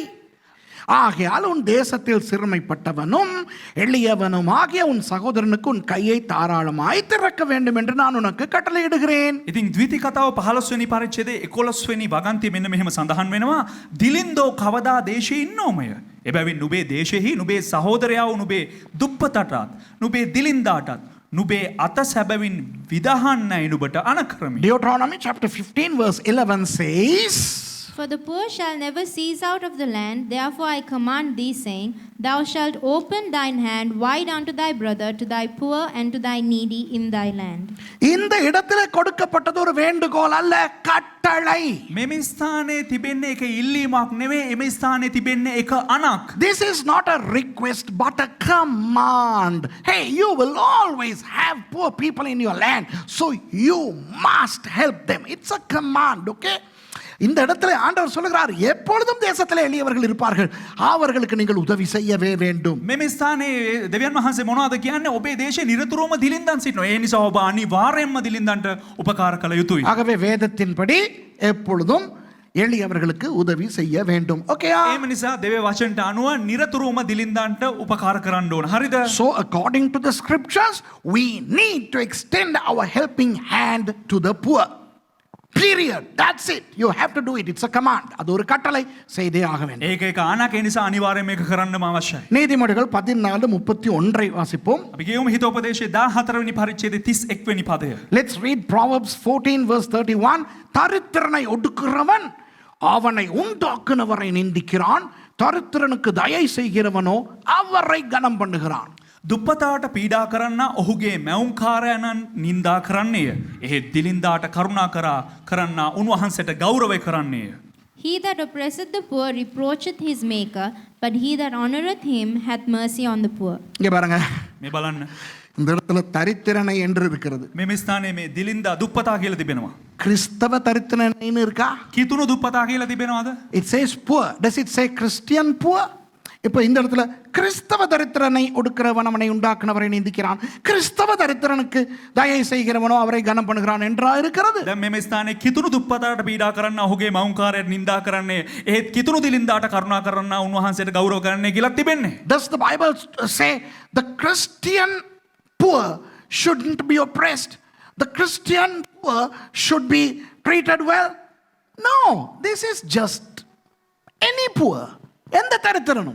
මේ ඕනම දිලින්දෙක් ගැන මෙම ස්ථානේ කතා කරන්නේ. சாராயம் குடிக்காத தரித்திரனைன்னு இருக்கா? මෙම ස්ථානේ තිබෙනවද මේ අරක් මේ මද්යසාරයේ පානය නොකරන දිලින්දා ගැන? Does this verse talk about the poor who doesn't drink? நம்ம நிறைய பேர் குடிக்க மாட்டோம். අපි බොහෝ දෙනෙක් දෙන්නේ නැහැ. ஏன் தெரியுமா? ඇයි දන්නවද? இவனுக்கு கொடுத்தா இவன் குடிப்பான். මෙයාට දුන්නා නම් මූ ගිහිල්ලා බොයි. Some people don't even give away money to any poor. Why? If I give, he is going to go and get drunk. விளங்குதா? තේරුණාද? சில நேரம் அந்த கை குழந்தையோட பிச்சைக்காரி ஒன்று நிற்கும். සමහරක් වෙලාවට අතදරුවොත් එක්ක මේ ඔය කාන්තාවන් මේ සිඟමනේ යෙදෙනවා. அப்போ சில பேர் கொடுக்க மாட்டாங்க. එතකොට සමහරක් අය දෙන්නේ නැහැ. ஏன் தெரியுமா? ඇයි දන්නවද? இவளே பிச்சைக்காரி, මේකෙම හිඟන්නියක් புள்ள பெக்க தெரியுது, මේ ළමයි විතරක් හදාගන්න දන්නවා. அப்புறம் ஏன் இவ பிச்சை வாங்கணும்? பிச்சை வாங்குறதா இருந்தா ஏன் புள்ள பெக்கணும்? ඉතින් ඇයි හිඟන්න ඕනේ එහෙම කියලා? ඉතින් හිඟනවා නම් ඇයි ළමයි හදාගන්න ඕනේ? You know, some people don't give money to poor mothers who have an infant, you know. Why? Because they say, well, if she knows she's poor, she shouldn't have given birth to a child. You know, she wants to make babies, and then she wants our money. Yo, கொடுக்க விருப்பம் இல்லாட்டி போயேன் போறது. දෙන්න බැයි නම් කරුණා කරලා කට වහගෙන යන්න ඕනේ. அவ புள்ள பெக்கிறா, அது பாவம், அது ஏன் பெத்திச்சோ யாரு கண்ட? මේ එයා ළමයි හදාගන්නවා කාටද ආව ඉපදුනා දන්නේ නැපව. இந்த இடத்துல பிள்ளை பெக்காத தரித்திரன் என்று இல்லை. දැන් මේ ස්ථානයේ තියෙනවා නෑ මේ බබා හම්බ කරපු නැති දිලින්දිය කියලා නෑ. දිලින්දිය කියලා තියෙනවද දන්නේ නැහැ මම නිකන් කිය. This doesn't say that poor women who don't have children. This doesn't say poor fellows who don't get drunk. குடிக்காத தரித்திரர்கள், බොන්න නැති දිලින්දා, வெத்தலை போடாத தரித்திரர்கள், උලක් කන්න නැති දුප්පතා, சிகரெட் குடிக்காத தரித்திரர்கள், සිගරට් බොන්න නැති දුගියා, கெட்ட வார்த்தை பேசாத தரித்திரர்கள். කුණු හරප කතා කරන්න නැති දුප්පතා. உங்களுக்கு கேட்காட்டியும் அவன் பின்னால போயிட்டு அதெல்லாம் செய்யத்தான் போறான். ඔබට ඇහුන්නේ නැතිවත් ඔහු ඒ පිටිපස්සට ගිහලා කරන්න තමයි යන්නේ දේවල්. Are you going to follow the poor people who you help to see whether they are living a charitable life, a deserving life? Now you don't worry about whether they deserve or not. That's not your business. The Bible commands us to be kind to the poor. நமக்கு பிரச்சனை இல்லை அந்த தரித்திரன் என்ன பண்றான்ட்டு. අපිට ප්‍රශ්නයක් නෑ ඒ දුප්පතා මොන දේවල් කරනවද කියලා. வேதம் என்ன சொல்லுகிறது? බයිබලේ අපිට මොනවද කියන්නේ? தரித்திரனுக்கு உதவி செய். දුප්පතාට උපකාර කරන්න කියලා බයිබලේ. தரித்திரனை ஒடுக்குகிறவன் அவனை உண்டாக்குனவரையே நிந்திக்கிறானா. දුප්පතාට පීඩා කරන්න ඔහුගේ මැවුම්කාරයටම නිඳා කරනවා කියලා කියනවා. He that oppresseth the poor reproacheth his maker. Okay, இன்னொரு வசனத்தை வாசிப்போம். තව එක වචනයක් කියවමු. நீதிமொழிகள் 19வது அதிகாரம் 17வது வசனம். හිතෝපදේශය 19 වෙනි පරිච්ඡේදයේ 7 වෙනි පදය. 17. ඔයාට තමයි මම ලියාගෙන ඉන්නේ. ඉතින් ඕකම බලලා ඔයා මේ හිතෝපදේශයේ 19 වෙනි පරිච්ඡේදයේ 17 වෙනි පදය. 19 17 Proverbs chapter 19 verse 17. ஏழைக்கு இறங்குகிறவன் கர்த்தருக்கு கடன் கொடுக்கிறான், அவன் கொடுத்ததை அவர் திரும்ப கொடுப்பார். දුප්පතුන්ට අනුකම්පා කරන ස්වාමින් වහන්සේ ණයට දෙන්නේ ඔහුගේ ක්‍රියාවට උන්වහන්සේ ඔහුට ප්‍රතිඵල දෙනසේක. He that hath pity upon the poor lendeth unto the Lord, and that which he hath given he pay him again. Hello, யாரு கடன் வாங்குவா? කවුද ණයට ගන්නෙ? இல்லாதவன் தானே கடன் வாங்குவான். නැති එක්කනනේ ණයට ගන්න. ஆண்டவருக்கு இல்லையா? දෙවියන් වහන්සේට නැද්ද? அவருக்கு யாராவது கடன் கொடுக்க முடியுமா? දෙවියන් වහන්සේට කාට හරි ණයට දෙන්න පුළුවන්. Who would borrow money? Somebody who doesn't have money, okay? Now, does God have money or not? Could he come and borrow from anybody? No. But when we are kind to the poor, when we give to the poor, we are lending to God. Wow. நாம் ஏழைகளுக்கு இறங்கும் பொழுது අපි මේ දුප්පතුන්ට කරුණාව දක්වන විට கர்த்தருக்கே கடன் கொடுக்கிறோமா? ස්වාමින් වහන්සේටම අපි ණයට දෙනවලු. அப்ப அவர் என்ன செய்வார்? එතකොට උන්වහන්සේ මොනවද කරන්නේ? ஐயா, எனக்கே கொடுத்துட்டான், கொடுத்துரு திருப்பி காபிரியல் குடு அவனுக்கு. එතකොට දෙවියන් වහන්සේ ඊයා මෝ මටම දුන්න අනේ ගාබ්‍රියෙල් මූට දීපන් ආපහු දීපන් කියලා So කියනවා. when we are kind to the poor, God says, hey Gabriel, come here, return that multifold to that fellow, because I don't want any money to be lent, I don't like to borrow. நான் கடன் வாங்குறது விருப்பம் இல்லை, මම ණයට கொடுத்துரு. ගන්න නෑ දෙන්න ආපහු. பாருங்க எவ்வளவு அழகான வசனங்கள் இருக்கின்றன. කොච්චර ලස්සන පද තිබෙනවද කියලා அப்புறம் බලන්න. புதிய ஏற்பாட்டுல சொல்லுவாங்க இதெல்லாம் பழைய ஏற்பாடு, புதிய ஏற்பாட்டுல இல்லம்பாங்க. දැන් මේ ඕවා කොම් පරණ කිව්සුමේ මේවා අලුත් කිව්සුමේ නෑ කියලා කියනවා. Some people want to say all these are there in the Old Testament, but let me take you to the New Testament. Let's go to Matthew chapter 25. மத்தேயு 25வது அதிகாரத்திலே ஒரு நல்ல உவமை வருகிறது. මතේ 25 වෙනි පරිච්ඡේදයේ ඉතා ලස්සන උපමාවක් පැමිණෙනවා. அதிலே இந்த 25வது அதிகாரத்திலே 40வது வசனத்தை வாசிப்போம். 25 වෙනි පරිච්ඡේදයේ 40 වෙනි පදය කියවමු. Let's read verse 40 of chapter 25 in the book of Matthew, which says, அதற்கு ராஜா பிரதியுத்தரமாக, மிகவும் சிறியவராகிய என் சகோதரரான இவர்களில் ஒருவனுக்கு நீங்கள் எதை செய்தீர்களோ அதை எனக்கே செய்தீர்கள் என்று மெய்யாகவே உங்களுக்கு சொல்லுகிறேன் என்பார். එවිට රජුරුව උත්තර දෙමින් සැබෑවක් නුඹලාට කියමි. මාගේ මේ සහෝදරයන්ගේ ඉතා කුඩා කෙනෙකුට නමුත් නුබලා ඒක කළහුද ඒක කළේ මටයයි කියනසේක. And the king shall answer and say unto them, Verily I say unto you, inasmuch as ye have done it unto one of the least of these my brethren, ye have done it unto me. என்ன செய்தால்? මොකක්ද කරේ? பிறகு வாசித்து பாருங்கள். පස්සේ කියවල බලන්න. சாப்பாடு இல்லாதவங்களுக்கு சாப்பாடு கொடுத்தா, කෑම නැති අයට කෑම දුන්නා. உடுப்பு இல்லாதவங்களுக்கு உடுப்பு கொடுத்தா, ඇඳුම් නැති අයට ඇඳුම් දුන්නා. காவல்ல இருக்கிறவங்கள போய் பார்த்தா, හිරමැදුරේ ඉන්න අයව ගිහිල්ලා බැලුවා නම්, நோய் உள்ளவர்களை போய் விசாரித்தால். අසනීප අය ගැන හොයලා බැලුවා. ஆகவே இந்த ஏழைகளை பராமரிப்பதை குறித்து தான் இயேசு இந்த இடத்துல பேசுகிறார். යේසුස් වහන්සේ මේ ස්ථානයේ කතා කරන්නේ දුප්පතුන්ව බලා ගැනීම ගැන. Read and see Matthew chapter 25. You will find out that Jesus was talking about feeding the poor, clothing the unclothed, and looking after people who are in misery. Okay, so both the New Testament and the Old talk about taking care of the poor. Okay, பழைய ஏற்பாடு புதிய ஏற்பாடு இரண்டிலுமே இருக்கிறது. පරණ ගිවිසුම වේවා අලුත් ගිවිසුම වේවා ඒ දෙකෙහිම අන්තර්ගත වෙනවා.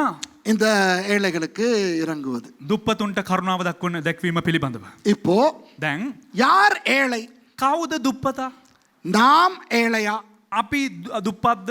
ஏழைகளுக்கு எப்படி உதவி செய்வது? කොහොමද දුගියන්ට අපි උපකාර කරන්නේ? இதெல்லாம் பார்க்க போறோம். මේ ගැන බලන්න යනවා. So we are going to examine and see who the poor people are and what is poverty and what we should do pertaining to poverty and poor people. Okay? இப்போ இயேசு சொல்வதை பார்த்தால், දැන් යේසුස් වහන්සේ කියන දේ බැලුවා නම් ஏழைகளை கவனிக்கிறதை விட என் காலுக்கு என்ன ஊத்துறது முக்கியம் மாதிரி இருக்குது இல்லையா? යේසුස් වහන්සේ කියන්නේ කොහොමද මේ දුප්පතාට උපකාර කරනකොට මගේ කකුලට තෙල්වක් කරන එක වැදගත් කියලා කියන්නේ. You know, Jesus apparently indicates that, you know, hey, looking after the poor is not very important. Pour that oil, expensive oil on my feet. Okay? Now that is true. அது உண்மை. ඒක ඇත්ත. அதாவது එනම් முதலாவது தேவனுடைய ராஜ்யத்தை தான் தேட வேண்டும். ප්‍රථමයෙන් දෙවියන් වහන්සේගේ රාජ්‍ය තමයි හොයන්න ඕනේ. We need to seek first the kingdom of God.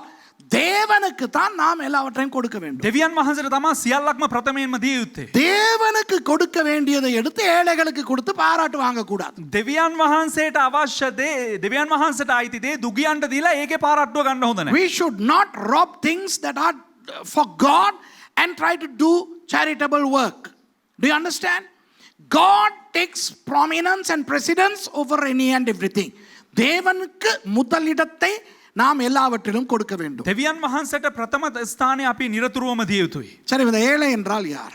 දැන් දුප්පතෙක් කියලා කියන්නේ කවුද? இப்போ நிறைய இந்த டிக்ஷனரியில இதுக்குரிய ஒரு வரை விளக்கணத்தை தேடுனேன்னா, දැන් දේවගැතිතුමා බොහෝ මේ අකරාදිවල ශබ්දකෝෂවල මේ පිළිබඳව තේරුම හොයලා තිබෙනවා. I compared the definition of poor in the Cambridge Dictionary, Oxford Dictionary and the American Webster's Dictionary to discover what the world defines poor to be. உலகத்தின் பார்வையில் ஏழை தரித்திரன் என்றால் யார் என்று அவர்கள் சொல்லுகிறார்கள் என்று பார்த்தேன். ලෝකේ දේවගැතිතුමා හොයලා තියෙනවා බොහෝ විශ්වවිද්‍යාලවල වලින් නිකුත් කරනු ලැබුවා වූ ඒ ශබ්දකෝෂවල දුප්පතා පිළිබඳව ලෝකයේ දරන්නා වූ මතය ඒ ගැන ඔවුන්ගේ විවරණය කුමක්ද කියලා. அது எல்லாம் என்ன சொல்லுகின்றன? ඒ සියලු දෙනාගේම සංකල්පය මොකක්ද? அத்தியாவசிய தேவைகளான உணவு, உடை, உறையுள் பெற்றுக்கொள்ள முடியாத நிலையில் இருப்பவர்கள் தான் ஏழையாம். ඔවුන් ප්‍රකාශ කරන්නේ ඉතා අත්‍යවශ්‍ය බහණ්ඩ වූ ඇඳුම්, කෑම,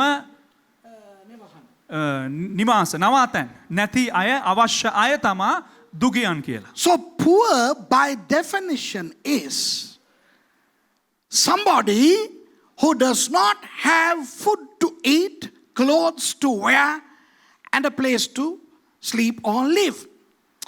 நல்லா கவனிங்க. හොඳට අවධානය යොමු කරන්න. சாப்பிட இல்ல. කෑම නැහැ. எதுக்காகவோ, அதாவது சாப்பாடு இல்லையோ அல்லது சாப்பாடு வாங்க பணம் இல்லையோ அல்லது பணம் இருந்தாலும் சாப்பாடு இல்லையோ. කෑම නැහැ කියලා කියන්නේ කෑම ගන්න බෑ, සල්ලි තිබිලා කෑම ගන්න බෑ, නැත්තම් කෑම හදා ගන්න බෑ, මොකක් හරි එකක්. So number one, when they don't have food to eat, perhaps they don't have the money to buy food, or maybe they have money but there is no food. So if they don't have food, and then if they don't have clothes, udai illai. ඉතින් සමහරක් වෙලාවට ඇඳුම් පැළඳුම් නැහැ. ஒன்னு உடுப்பு வாங்க காசு இல்ல, இல்ல காசு இருந்தாலும் உடுப்பு இல்ல. එක්ක ඇඳුම් ගන්න සල්ලි නැහැ, එක්ක සල්ලි තිබුණත් ඇඳුම් ගන්න බෑ. Either there is no clothes to buy or you don't have the money to buy clothes. மூன்றாவது, තුන්වෙනුව ஒரு வாழ ஒரு இடம் இல்லை. ජීවත් වෙන්න ස්ථානයක් නැහැ. படுத்து தூங்குறதுக்கு ஒரு இடம் இல்லை. නිදාගන්න වැටිලා නිදාගන්න තැනක් නැහැ. Number 3, you don't have a place to sleep. You don't have a place to live. உணவு, உடை, உறையுள் இல்லாதவர்கள் ஏழைகள் என்று உலகம் சொல்லுகிறது. කෑම ඇඳුම් නවාතැනක් නොමැති අය දුගියන් කියලා ලෝකය නිර්වචනය කරනවා. So according to the world's definition, I'm talking about the Cambridge, Oxford dictionaries and Webster, okay? According to those definitions, if you don't have the basic necessities met in your lives, like food, clothing, and a place to live, then you are by definition a poor. இப்போ இந்த கையை தூக்குனவங்க எனக்கு சொல்லுங்க, දැන් මේ අත් උස්සපු අය මට කියන්න உலகத்தின் பார்வையில் ලෝකයේ දැක්මට நீங்க ஏழையா? ඔබ දුප්පතෙක්ද? Now you tell me, okay, or tell yourself, don't embarrass yourself, whether you are poor by this worldly definition. இப்ப கையை தூக்குனவங்கள பாருங்க, දැන් අත් උස්සපු අය බලන්න சில பேர் நல்லா வாட்ட சாட்டமா இருக்கிறாங்க. සමහරක් අය හොඳට තරබාරුවට සිටිනවා. என்னன்னா திங்கிறாங்க. ඒ කියන්නේ කනවා. இந்த கேமராவுக்கு பின்னுக்கு இருந்து தூக்குன 2 பேர் දැන් කැමරාවට පිටිපස්සෙන් උස්සපු දෙන්නා திங்கிற சாப்பாட பார்க்கணும். කන කෑම බලන්න ඕන. அப்ப அவங்களுக்கு சாப்பாட்டுல பிரச்சனை. ඒ කියන්නේ ඒ කට්ටියට කෑමෙන් කිසි ප්‍රශ්නයක්ම නැහැ. So I saw certain people who put their hands up, and the way they eat, not only what they eat, the way they gulp, wow, they are not poor. Ooh, okay. உடுத்தி இருக்கிற உடுப்புகளை பாருடி. මගේදී නැඳලි නැඳුම් බලපියවකෝ. இப்ப கேமராவுக்கு காட்ட தேவையில்ல, அந்த கேமராவுக்கு பின்னுக்கு இப்படி கையை வச்சுக்கிட்டு இருக்கிறார், தெரியுதா? අර මෙහෙම අත තියාගෙන ඉන්නවා. කැමරාවට පෙන්වන්න ඕනේ නැහැ. அந்த கருப்புல வெள்ளை பூ சட்டை. අර කළු කමිසේ මේ ஒன்னேதான் மார்க்கஸ், திரும்பி பார்க்காத. බෝල කළු පාට. எவ்வளவு தைரியமா தூக்குனடியா? சிலதெல்லாம் ධෛර්යවන්තකම අත උස්සවද? that fellow behind that camera, he was so, ஏழைகள் கையை தூக்கு பாத்தியா எப்படி தூக்குனான்ட்டு. දුප්පතේ අත උස්සලා ඉඳ දැකලා දිනවද? கருப்பு ஷர்ட்ல வெள்ளை பூ. எனக்கே பூ தெரியுது இல்ல. මගේ ෂර්ට් එකේ මටම මල් පේන්නේ. අර කළු ෂර්ට් එකේ බෝල තියෙන සුදු පාට. பாச துஷார் சொல்லுங்க, அந்த ஷர்ட்டுக்கு மேல என்ன போட்டிருக்கார்? අර ෂර්ට් එකට උඩින් දාලා ජැකට් එකක් දාගෙන ඉන්නේ. half jacket. Not jacket, half jacket. half jacket එකක්. Look at the half jacket he is wearing. இல்லையா? பாரு இருக்கிற இவருக்கு உடுப்பு, இவருக்கு உடுப்பு அங்க பாரு, கருப்பு சாக்ஸ்ல சிகப்பு அந்த பார்டர் இங்க தெரியுது. බලන්නකො ඉන්න හැටි අර කළු මේස් දෙකේ රතු පාට බෝඩර් එක මෙහෙට පේනවා. இங்க பாருங்க, கேமராவுக்கு காட்ட வேணாம், கேமராவுக்கு காட்ட කැමරාවට පෙන්වන්න එපා. எலும்பு இங்க இருக்கிறவங்க திரும்பி பாருங்க, இந்த ஏழை. මෙහෙ ඉන්න එක්කනා බලන්න, මෙහෙ ඉන්න කට්ටිය බලන්න අර දුප්පතාව. Look at that poor guy, not to the camera, okay, our people. பாரு உண்ட ஏழை අපේ நண்பன் පාදේ දුප්පතේ කොහෙද පේන්නේ?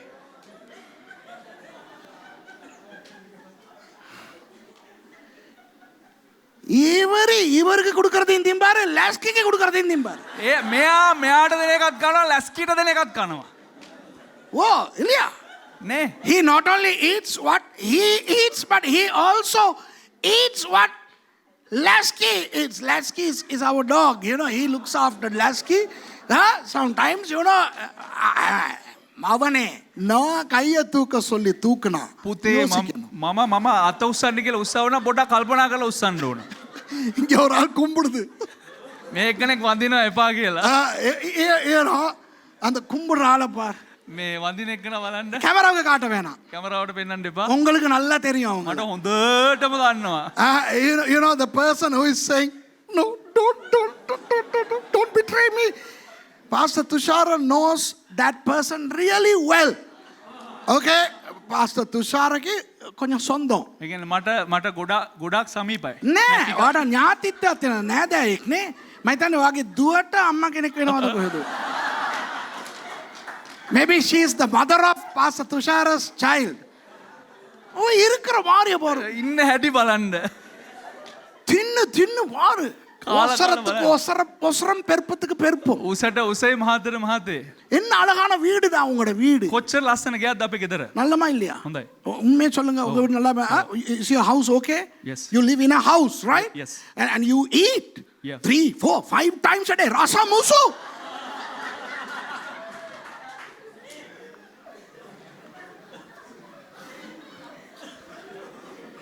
உடுப்பப்பா ඇඳුම බලන්න. ஏழு දුප්පත්. ஐயோ poor, I'm poor.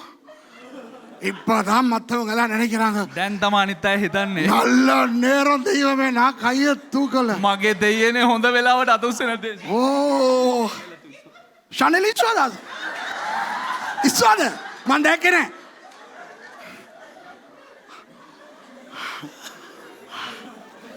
No.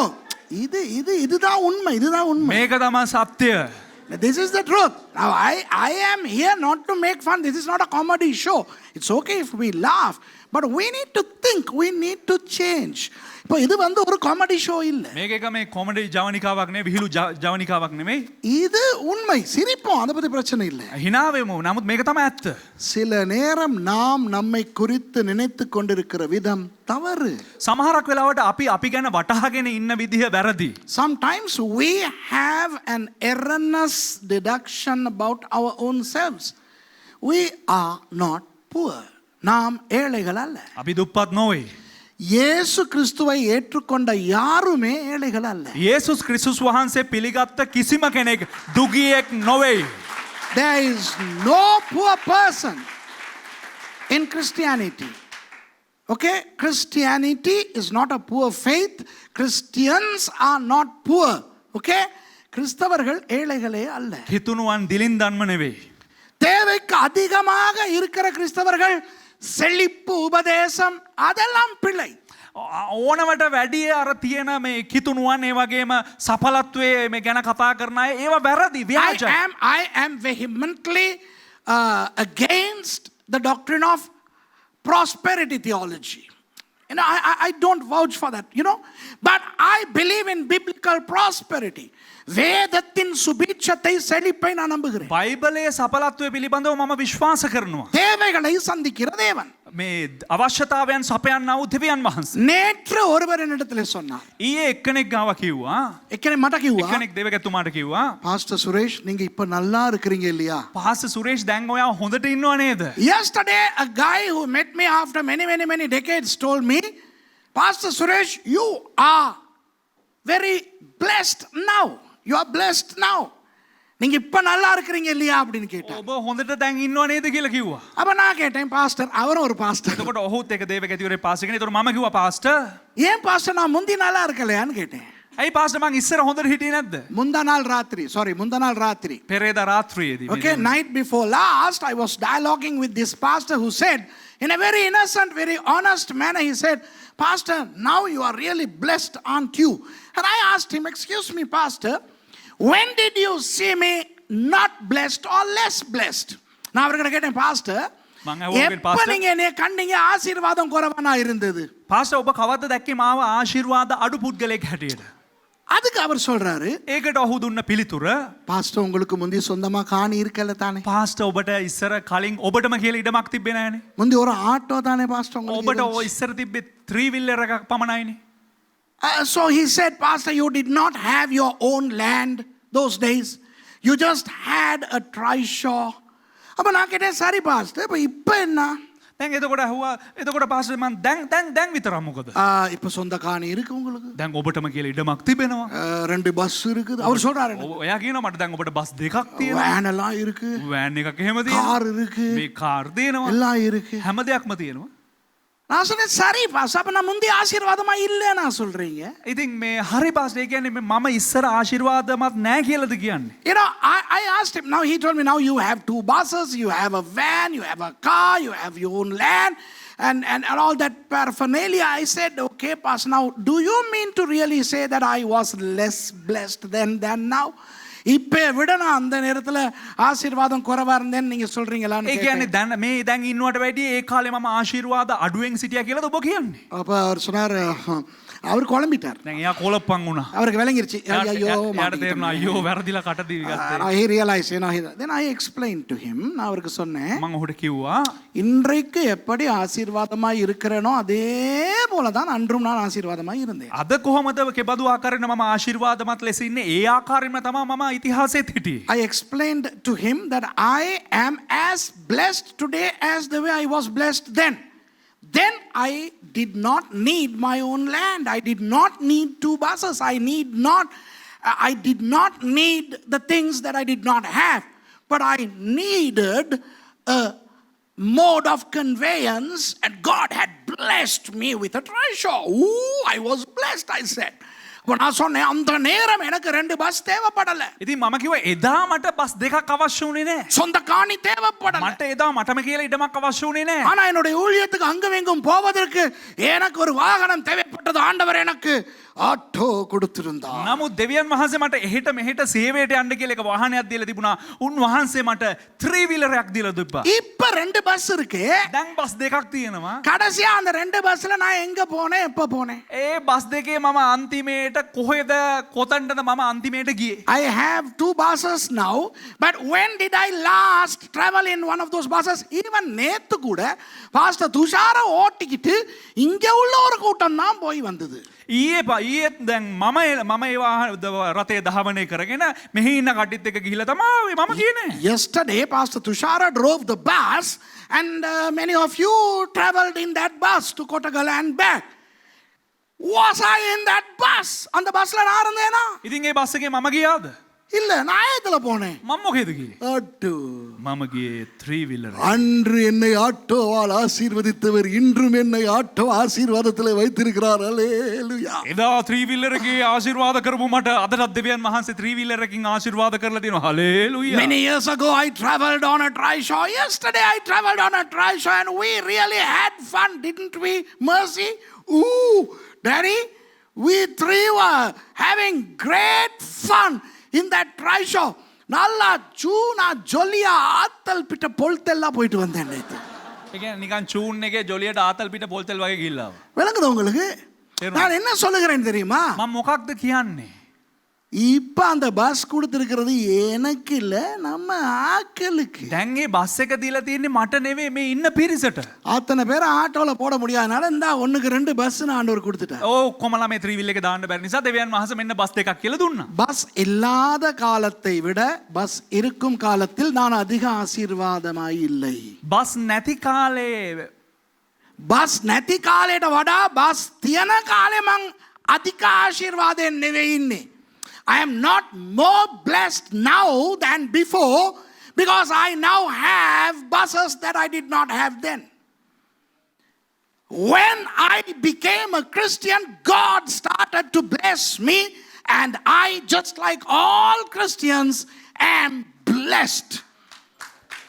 ආමෙන්. நான் என்றைக்கு இயேசு கிறிஸ்துவை ஏற்றுக்கொண்டேனோ මම කවද්ද යේසුස් ක්‍රිස්තුස් වහන්සේව පිළිගත්තේ? அன்றிலிருந்து இன்று வரை එදා පටන් අද දක්වා அனைத்து கிறிஸ்தவர்களைப் போல நானும் ஆசீர்வாதமாய் இருக்கிறேன். සෑම කිතුණුවෙක් වගේම මමත් ආශිර්වාදයක් ලද්දෙක්. எந்த ஒரு கிறிஸ்தவனாவது சொன்னால் ඕනම කිතුණුවෙක් කිව්වොත් நான் ஒரு ஏழை என்று මම දුප්පතෙක් කියලා அவன் அல்லது அவள் பொய் சொல்லுகிறான். ඔහු ඇය බොරු ප්‍රකාශ කරනවා. If a Christian says that I am poor, that person is lying. Okay? இன்னைக்கு சர்ச்சில் பொய் சொன்னீங்க, අද සභාවේ බොරු කිව්වා. இனி பொய் சொல்லக்கூடாது. ආයෙ බොරු කියන්න හොඳ නැහැ. Now some of you lied today in church, okay, out of ignorance, forgiven. Never repeat that sin again. பொய் சொல்ல வேணாம் இனி. බොරු කියන්න එපායි. இல்லையே பாஸ்டர், නෑනේ පාස්ටර්. இல்லையே நீங்க சொல்றது கஷ்டமா இருக்கு. ஓகே, விளக்கப்படுத்துறேன். නෑනේ පාස්ටර් කියන එක තේරෙන්නේ නෑනේ අයියෝ. හරි ඔයාලට විග්‍රහ කරන්නම්. If you don't really understand what I am trying to inject into your system, let me explain. ஒரு சொரித்தனமான ஏழ்மை இருக்கிறது உலகத்தில். එක හොරිකඩ වූ දුගී භාවයක් තියෙනවා ලෝකේ. There is a rugged, a bad type of being poor in the world. That by definition is poor by comparison. I'll repeat. Poor by comparison. ஒப்பிட்டு பார்த்தலின் அடிப்படையில் காணப்படும் ஏழ்மை. සංසන්දනය කිරීමෙන් දකින්නා වූ දුගිහි භාවය.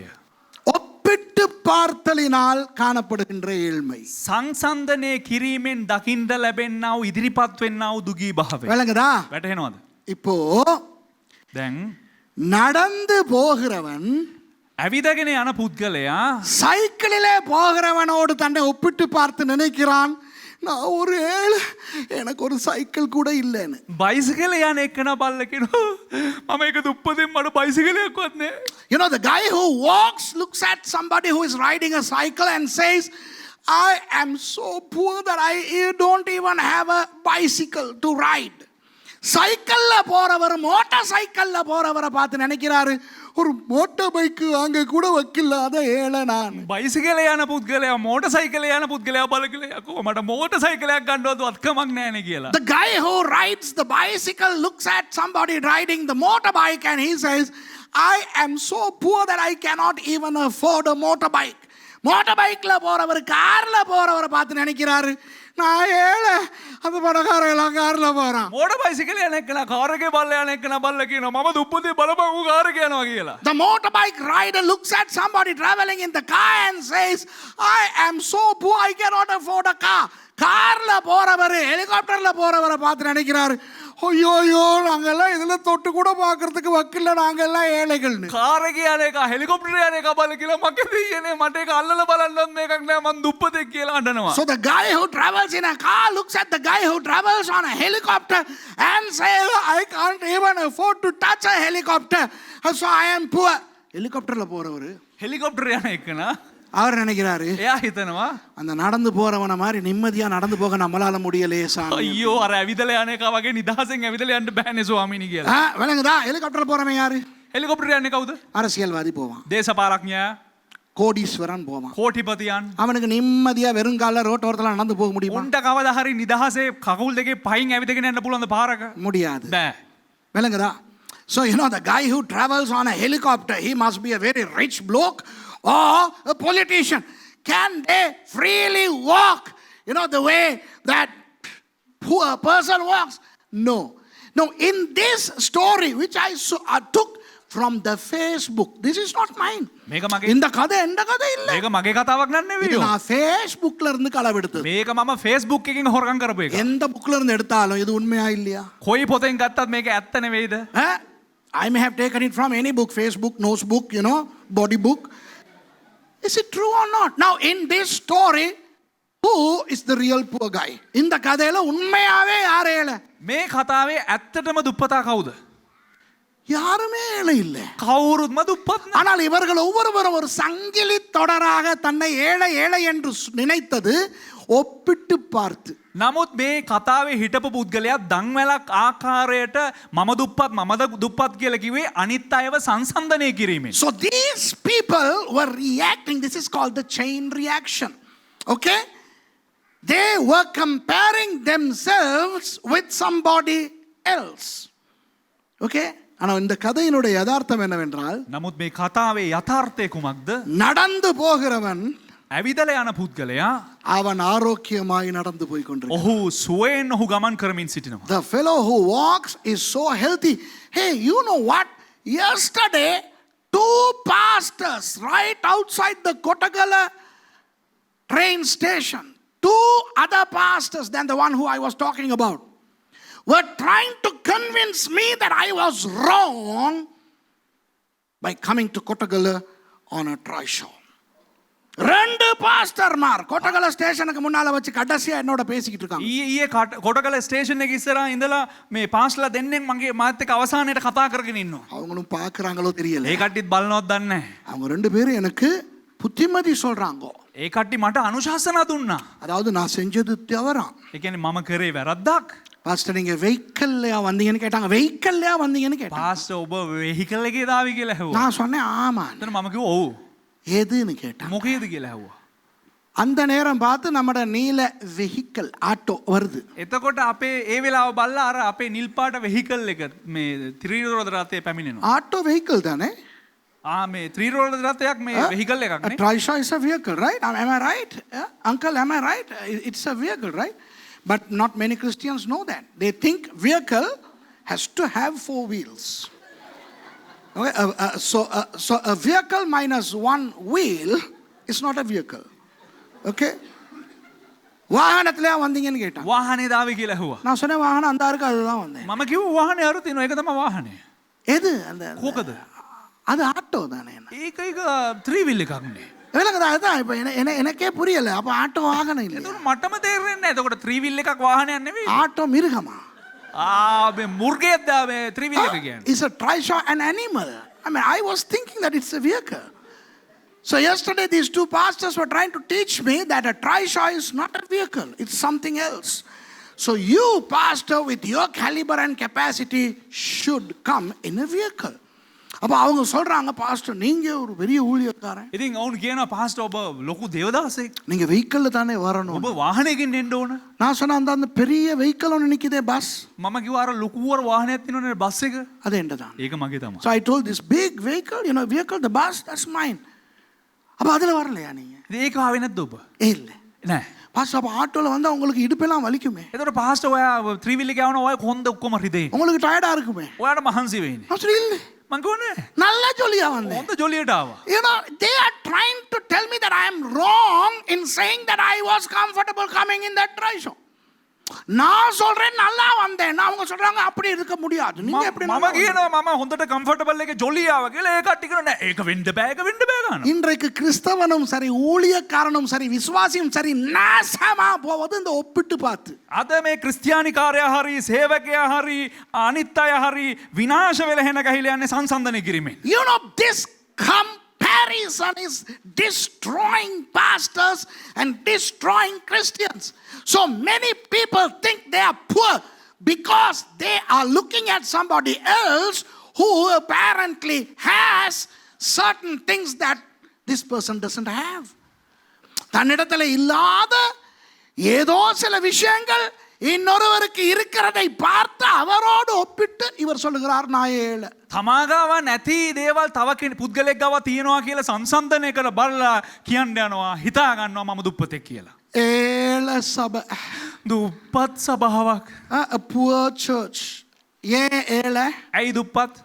ஒரு பாஸ்டர் சொல்றார் முந்தி ஒரு நாள், එක දේවදාසෙක් කියනවා ඉස්සර කාලේ මෙන්න මෙහෙම. சர்ச்ல ஒரு ஃபங்க்ஷன்னு வந்தா සභාවේ එක උත්සවයක් කියලා ආවනම් விசுவாசிகளை உட்கார வச்சு சாப்பாடு கொடுக்கறதுக்கு ஒரு டைனிங் ரூம் கூட எங்க சர்ச்ல இல்ல பாஸ்டர். මේ පාස්ටර් මේ ඇදහිලිවන්තයන්ම ඉන්දවල ඔවුන්ට කෑම කණ්ඩ එක භෝජනාගාරයක්වත් නෑ pastor. This particular pastor told me, when I say this, I can't even remember him. I'm not going to tell you who. But this pastor tells me, we are so poor that, if there is a function in our church, we don't have a dining room, a decent dining room to sit these people and feed.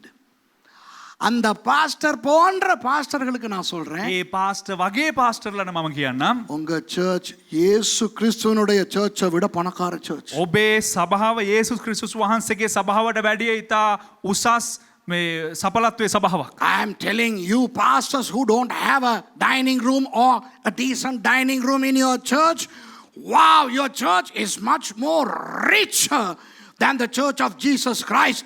Jesus fed people in the open air, eating them on grass.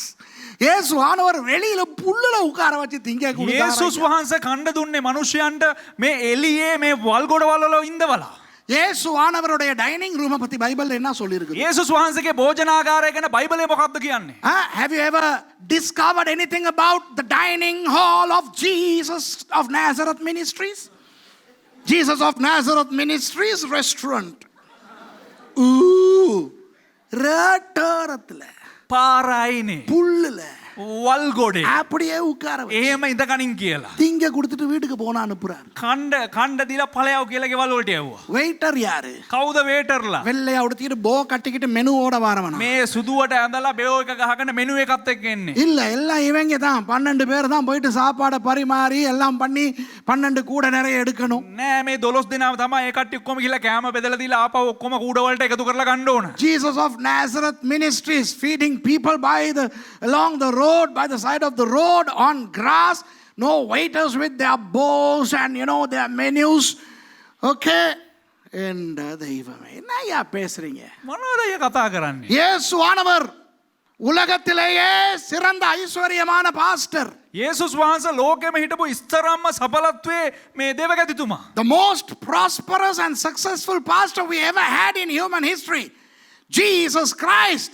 What was his mode of conveyance? Feet. அவர் எப்படி ஊழியம் செய்தார்? நடந்து. උන්වහන්සේ කොහොමද සේවය කරේ? ඇවිදලා. காட்டுங்க ஐயா, இதுதான். ஆகவே එනිසා நடந்து ஊழியம் செய்கிறவர்கள் ඇවිදලා සේවය කරන අය இயேசுவை போல பணக்காரர்கள். அல்லேலூயா. යේසුස් වහන්සේ වගේ මේ පොහොසත් අය. So those of you who walk in your ministry, you are as equally rich as Jesus. And if you have at least a bicycle, better know that you are richer than Jesus. ஒரு cycle ஒன்று இருந்தாலும் நீங்க இயேசுவை விட பணக்கார ஒரு pastor. අඩුම තරමේ ඔබට බුඩ් බයිසිකලයක් හරි තිබ්බනම් ඔබ දැනගන්න අවශ්‍යයි යේසුස් වහන්සේට වැඩිය ඔබ ධනවතෙක් කියලා. நான் இயேசுவை விட நிறைய பெரிய பணக்கார பாஸ்டர். මම යේසුස් වහන්සේට වැඩිය ලොකු ධනවත් පාස්ටර් කෙනෙක්. அவருக்கு இல்லாத பஸ் என்னிடத்தில் உண்டு. ஹalleluya. ඔබට නැති බස් මට තියෙනවා. I am a richer minister than Jesus because I have buses that Jesus didn't have. I have a van that Jesus didn't have. இயேசுக்கு இல்லாத வேன் எனக்கிட்ட இருக்கு. යේසුස් වහන්සේට නැති වෑන් එකක් මට තියෙනවා. ஏழை உன் புருஷனுக்கு ஒண்ணுக்கு 2 மோட்டார் பைக் இருக்குது. இயேசுவுக்கு ஒரு மோட்டார் பைக் கூட இருக்கல. டி. දුප්පත් උඹගේ මිනිහට මේ බයිසිකල් දෙකක් තියෙනවා. යේසුස් වහන්සේට එක බයිසිකලයක් හරි තිබ්බේ නැහැ. You know, hey woman, poor woman, look at this. Your husband, this man has 2 motorbikes. Doubly rich than Jesus. யாவ பெண்ணனவா? விளங்குதா அண்ணே? මල්ලි கப்பார் இயேசு இப்படி உடுத்திட்டு இருந்தாரு. යේසුස් වහන්සේ ඕම ඉඳ ඇඳගෙන හිටියාද? යේසුස් වහන්සේ ඕම ඉඳන් හිටියාද? අර පිටිපස්සේ තව එකෙක් ආතා ඉස්වා. කවුද? ෆ්‍රැන්සිස්. Father, පියතුමා. පොදකරේ. யோ,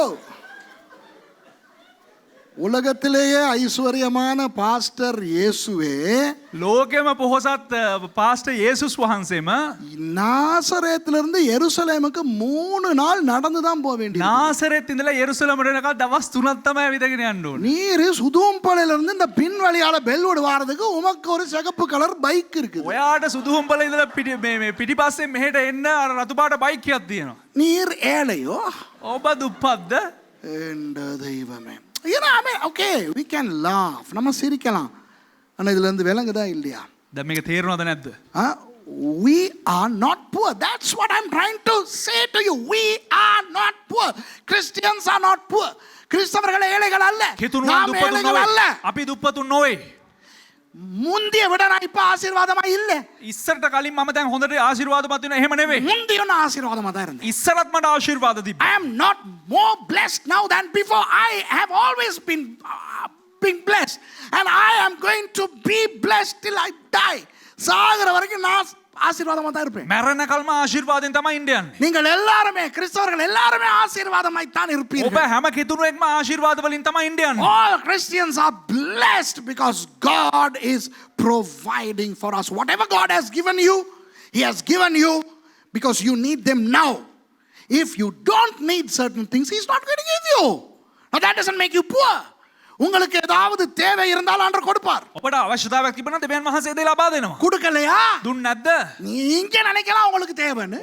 ඔබ හිතන්න පුළුවන් ඔබට අවශ්‍යයි කියලා. அவருக்கு தெரியும் உங்களுக்கு தேவையில்லை. නමුත් දෙවියන් වහන්සේට දන්නවා ඔබට අවශ්‍ය නැහැ කියලා. ஆகவே இனி யாருமே நீங்க ஏழைன்னு சொல்லக்கூடாது. ඒ නිසා ආයේ කවදාවත් ඔබ දුප්පත් කියලා කියන්න බෑ. ஏனென்றால் இதுதான் அந்த சொறித்தனமான ஏழ்மை, ஒப்பிட்டு பார்க்கின்ற ஏழ்மை. ඇයි කිව්වොත් ඒක තමයි ඒ හොරිකඩ වූ දුප්පත්කම සංසන්දනය කර බැලීම. This poverty, the definition of poor by comparison is wrong. Now, if you are watching from England, don't get upset with me. Okay, I love England. It's like my second home. I lived there, I studied there. So those of my friends who are from England, I'm going to do a little bit of a comparison between England and Sri Lanka. நான் இங்கிலாந்தையும் இலங்கையும் கொஞ்சம் ஒப்பிட போகிறேன். මම එංගලන්තයත් ශ්‍රී ලංකාව සංසන්දනය කරන්න යනවා. இங்கிலாந்தில் இருக்கிறவங்க அப்செட் ஆக வேண்டாம். එංගලන්තේ ඉන්න අය අප්සෙට් වෙන්න එපා. இன்றைக்கு என்ன சொல்லுகிறார்கள் நினைக்கிறார்கள் தெரியுமா? මොනවද දන්නවද උන් හිතන්නේ? இங்கிலாந்து என்ன நினைக்குது தெரியுமா? එංගලන්තේ මොනවද දන්නවද හිතන්නේ? அவங்க எங்களை விட பணக்காரங்களாம். ඔවුන් අපිට වැඩිය ධනවත් කියා. You know, England thinks that they are richer than Sri Lanka. And Sri Lanka thinks that we are poorer than England. இலங்கை நினைக்கிறது இங்கிலாந்தை விட நாங்கள் ஏழைகள் என்று. ලංකාව හිතනවා අපි එංගලන්තයට වැඩිය දුප්පත් කියලා. அதனால இங்கிலாந்துல இருக்கிறவங்க விசா இல்லாம இலங்கை வரலாம். ඒ නිසා එංගලන්තේ ඉන්න අය වීසා නැතුව මෙහෙට එන්න පුළුවන්. இங்க உள்ளவன் அங்க போறதுக்கு விசா எடுத்து அநேகமா கொடுக்க மாட்டோம்னு ஏச்சு வாங்கணும். ඒ කියන්නේ බොහෝ ශ්‍රී ලාංකිකයන් එංගලන්තයට යන්න විසා ඉල්ලනකොට ඒගොල්ලෝ දෙන්නෙත් නැහැ. අපේ රට උඹලා එන්න ඕනේ නැහැ කියනවා. එච්චරට අපි හරි නැහැ. அதாவது இங்கிலாந்துக்காரர்கள் நிறைய பேருக்கு நம்ம இலங்கையர்களுக்கு விசா கொடுக்கறது இல்லை. බොහෝ මේ එංගලන්තේ අයට එංගලන්තේ යන්න මේ අපිට විසා දෙන්නේ නැහැ බොහෝ ලාංකිකයන්ට. ஏன்னா நாங்க ஏழை நாடு. හේතුව අපි දුප්පත් රටක්. அப்போ அவர்கள் என்ன நினைக்கிறார்கள்? ඉතින් ඔවුන් මොනවද හිතන්නේ? எங்களை விட அவர்கள் பணக்காரர்கள். අපිට වඩා ඔවුන් ධනවත් කියලා. So they think that they are richer than us. But in actual fact, we are richer than England. இங்கிலாந்தை விட நாம் ஐஸ்வர்யமானவர். නමුත් එංගලන්තයට වැඩිය අපි සඵලවත් වූ අය. இலங்கையின் நீர் வளம், நில வளம், மண் வளம் இங்கிலாந்திலே இல்லை. ලංකාවේ තිබෙන්නා වූ පස ලංකාවේ තිබෙන්නා සරුපස ලංකාවේ තිබෙන්නා වූ ඛනිජ ලවණ ලංකාවේ තිබෙන්නා වූ අනිකුත් ද්‍රව්‍ය එංගලන්තේ නැහැ. England does not have the natural prosperity that Sri Lanka has. Now I don't have time to elaborate, but if you want to challenge me, come let's have a little dialogue. Okay? England is not as rich as Sri Lanka when it comes to water, soil, vegetation, habitation, minerals, precious stones, okay, fish in our oceans, animals in our 14 nature reserves, and I can go on and on and on and on. Okay? Sri Lanka is very much above than England when it comes to riches. இங்கிலாந்தை விட இலங்கை එංගලන්තයට වඩා ලංකාව ரொம்ப ஐஸ்வர்யமானது. ඉතාම ධනවත්ව සිටින්නේ. ஆனால் නමුත් ஒரு 200-300 வருடங்களாக අවුරුදු 200ක් 300ක් පමණ என்றைக்கு 1505ஆம் ஆண்டு போர்த்துகேயன் இங்கே வந்து கால் வைத்தானோ කමද්ද 1505 පුරුතුගීසිකාරයා ලංකාවට ඇවිල්ලා පහත තැබුවේ அன்றிலிருந்து இலங்கையர்களை ஏமாற்றி விட்டான். நாங்கள் அவர்களை விட ஏழைகள் என்று. එදා ඉඳලා අපිව ලංකාව හිටපු ලාංකිකයාව රවටනු ලැබුවා අපි ඔවුන්ට වැඩිය දිලින්දන් කියලා. From the day the Europeans landed in Sri Lanka, to be precise, in AD 1505, they have managed to dupe us with a lie that we are less prosperous than they, which is not the truth. So why do we think that we are poor? By comparison. ஏன் நம்மை நாம் ஏழைகள் என்று நினைக்கிறோம்? ඉතින් ඇයි අපි දිලින්දන් කියලා හිතන්නේ? මොකද සංසන්දනය කරන නිසා. ஒப்பிட்டு பார்க்கிறோம். සංසන්දනය කිරීම නිසා. அதனால தான் இங்க இருந்து வெளிநாட்டுக்கெல்லாம் ஓடுறோம். ඒ නිසා තමයි මෙහෙ ඉඳලා පිටරටවල් ගානේ දුවන්නේ. வெளிநாட்டுக்கு ஓடி போய் அங்க செட்டில் ஆகி American, German, Australian, New Zealand, French passport வச்சுக்கிட்டு கொஞ்சம் கூத்தாடிக்கிட்டு இங்கிலீஷ்ல பேசிக்கிட்டு இருக்கிறவங்க கிட்ட கேட்டு பாருங்க. அவங்க உண்மையை ஒத்துக்கிட்டாங்கன்னா அவங்க அங்க நல்லா இல்லை.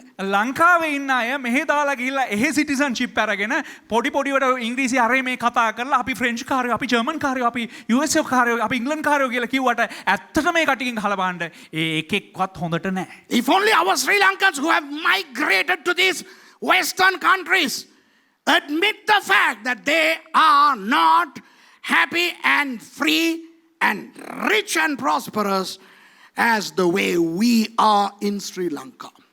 Glory to God for this beautiful country. இந்த நாட்டுக்காக ஆண்டவருக்கு ஸ்தோத்திரம். මේ ලස්සන රට නිසා දෙවියන් වහන්සේට ස්තුති වේවා. இதைத்தான் நான் இந்தியர்களுக்கும் சொல்லுவேன். මේක තමයි මම ඉන්දියානුවන්ටත් කියන්නේ. என்ன வளம் இல்லை இந்த திருநாட்டில் என்று பாடினார்கள் அன்று இந்தியர்கள். කියන්න බෑ ඒක.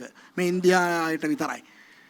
ஆனால் இன்றைக்கு உங்களை ஒரு ஏழைகள் என்ற நிலைக்கு தள்ளிவிட்டது இந்த ஒப்பிட்டு பார்த்தல். නමුත් ඔබලාව අද දුප්පතුන් දුගියන් කියනවා ඒ තත්වයට තල්ලු කරනු ලැබුවේ මේ සංසන්දනය නිසා. So this stupidity called comparison has caused us to think that we are poor. And let's not talk about the world now. Let's stop it. உலகத்தை பத்தி பேசுறதை நிறுத்துவோம். දැන් අපි ලෝකය ගැන කතා කරන එක නවත්තමු. கிறிஸ்தவர்களை நம்மை பற்றி பார்ப்போம். කෙතුණුවන් අපි ගැන බලමු. நாம் யாரும் ஏழைகள் கிடையாது. අපි කිසිම කෙනෙක් දුගියෙක් නොවේ. We are not poor. God has blessed us with food, clothes and a place to live. ஆண்டவர் நமக்கு உணவு கொடுத்திருக்கிறார், දෙවියන් වහන්සේ අපිට ආහාර දීලා තිබෙනවා. உடை கொடுத்திருக்கிறார், අපිට ඇඳුම් පැළඳුම් දීලා තිබෙනවා. இருக்க ஒரு இடம் கொடுத்திருக்கிறார், අපිට නවාතැනක් දීලා තිබෙනවා. கூலி வீடு சரி கொடுத்திருக்கிறார், කුලී නිවසක් හරි අපිට ලැබිලා තියෙනවා. ஒழுகிற கூரை சரி கொடுத்திருக்கிறார். අපිට මේ වතුර වැටෙන වහලක් තියෙන නිවසක් හරි දීලා තිබෙනවා. At least we have a rented property, at least we have a roof above our head. இப்ப நான் ஒரு கேள்வி கேட்கிறேன். දැන් එක ප්‍රශ්නයක් අහන්න. சாப்பாடே இல்லாம இருக்கிறவங்க மாத்திரம் கை தூக்குங்க. කෑමම නැතුව ඉන්න අය අත උස්සන්න බලන්න. Now put your hand up if you are starving, if you don't have food. உடுப்பே இல்லாம அரை நிர்வாணமா முழு நிர்வாணமா யாராவது இருக்கிறீங்கன்னா கை தூக்குங்க. මේ ඇඳුම්ම නැතුව බාගෙට නිර්වස්ත්‍රව නැත්නම් සම්පූර්ණ නිර්වස්ත්‍රව ඉන්නවනම් කවුරු හරි මේ අත උස්සලා පෙන්නන්න. பாஸ்டர் என்னால இன்னைக்கு சர்ச்சுக்கு வர முடியல, எனக்கு உடுப்பு இல்ல, நான் அப்படி வீட்லயே நிர்வாணமா கிடக்குறேன். පාස්ටර් මට අද සභාවට එන්න බෑ, මම ගෙදර මම හෙලිකොප්ටරෙන් ඉන්නම් කියලා කියයි. Pastor, I am unable to come to church because I am naked, I don't have any clothes to wear. Okay, do you understand? அப்படி யாராவது இருக்கிறீங்களா? එහෙම කවුරු හරි ඉන්නවද? இப்ப எல்லாரும் சர்ச்சுக்கு வரீங்க, දැන් ඔබ සභාවට එන ඔක්කොමලම முடிஞ்சு போறீங்க தானே எங்கேயும்? ඉවර කරලා යනවනේ මෙහෙනුත්. போறதுக்கு இடம் இல்லாம யாரும் இருக்கிறீங்க இல்லையே. මේ යන්න තැනක් නැහැ කියලා කවුරුත් ඉන්නේ නැහනේ. ஏதோ ஒரு இடம் இருந்து தொலைக்குது இல்லையா? මේ ඉන්න නිසා යනවනේ මේ දාලා.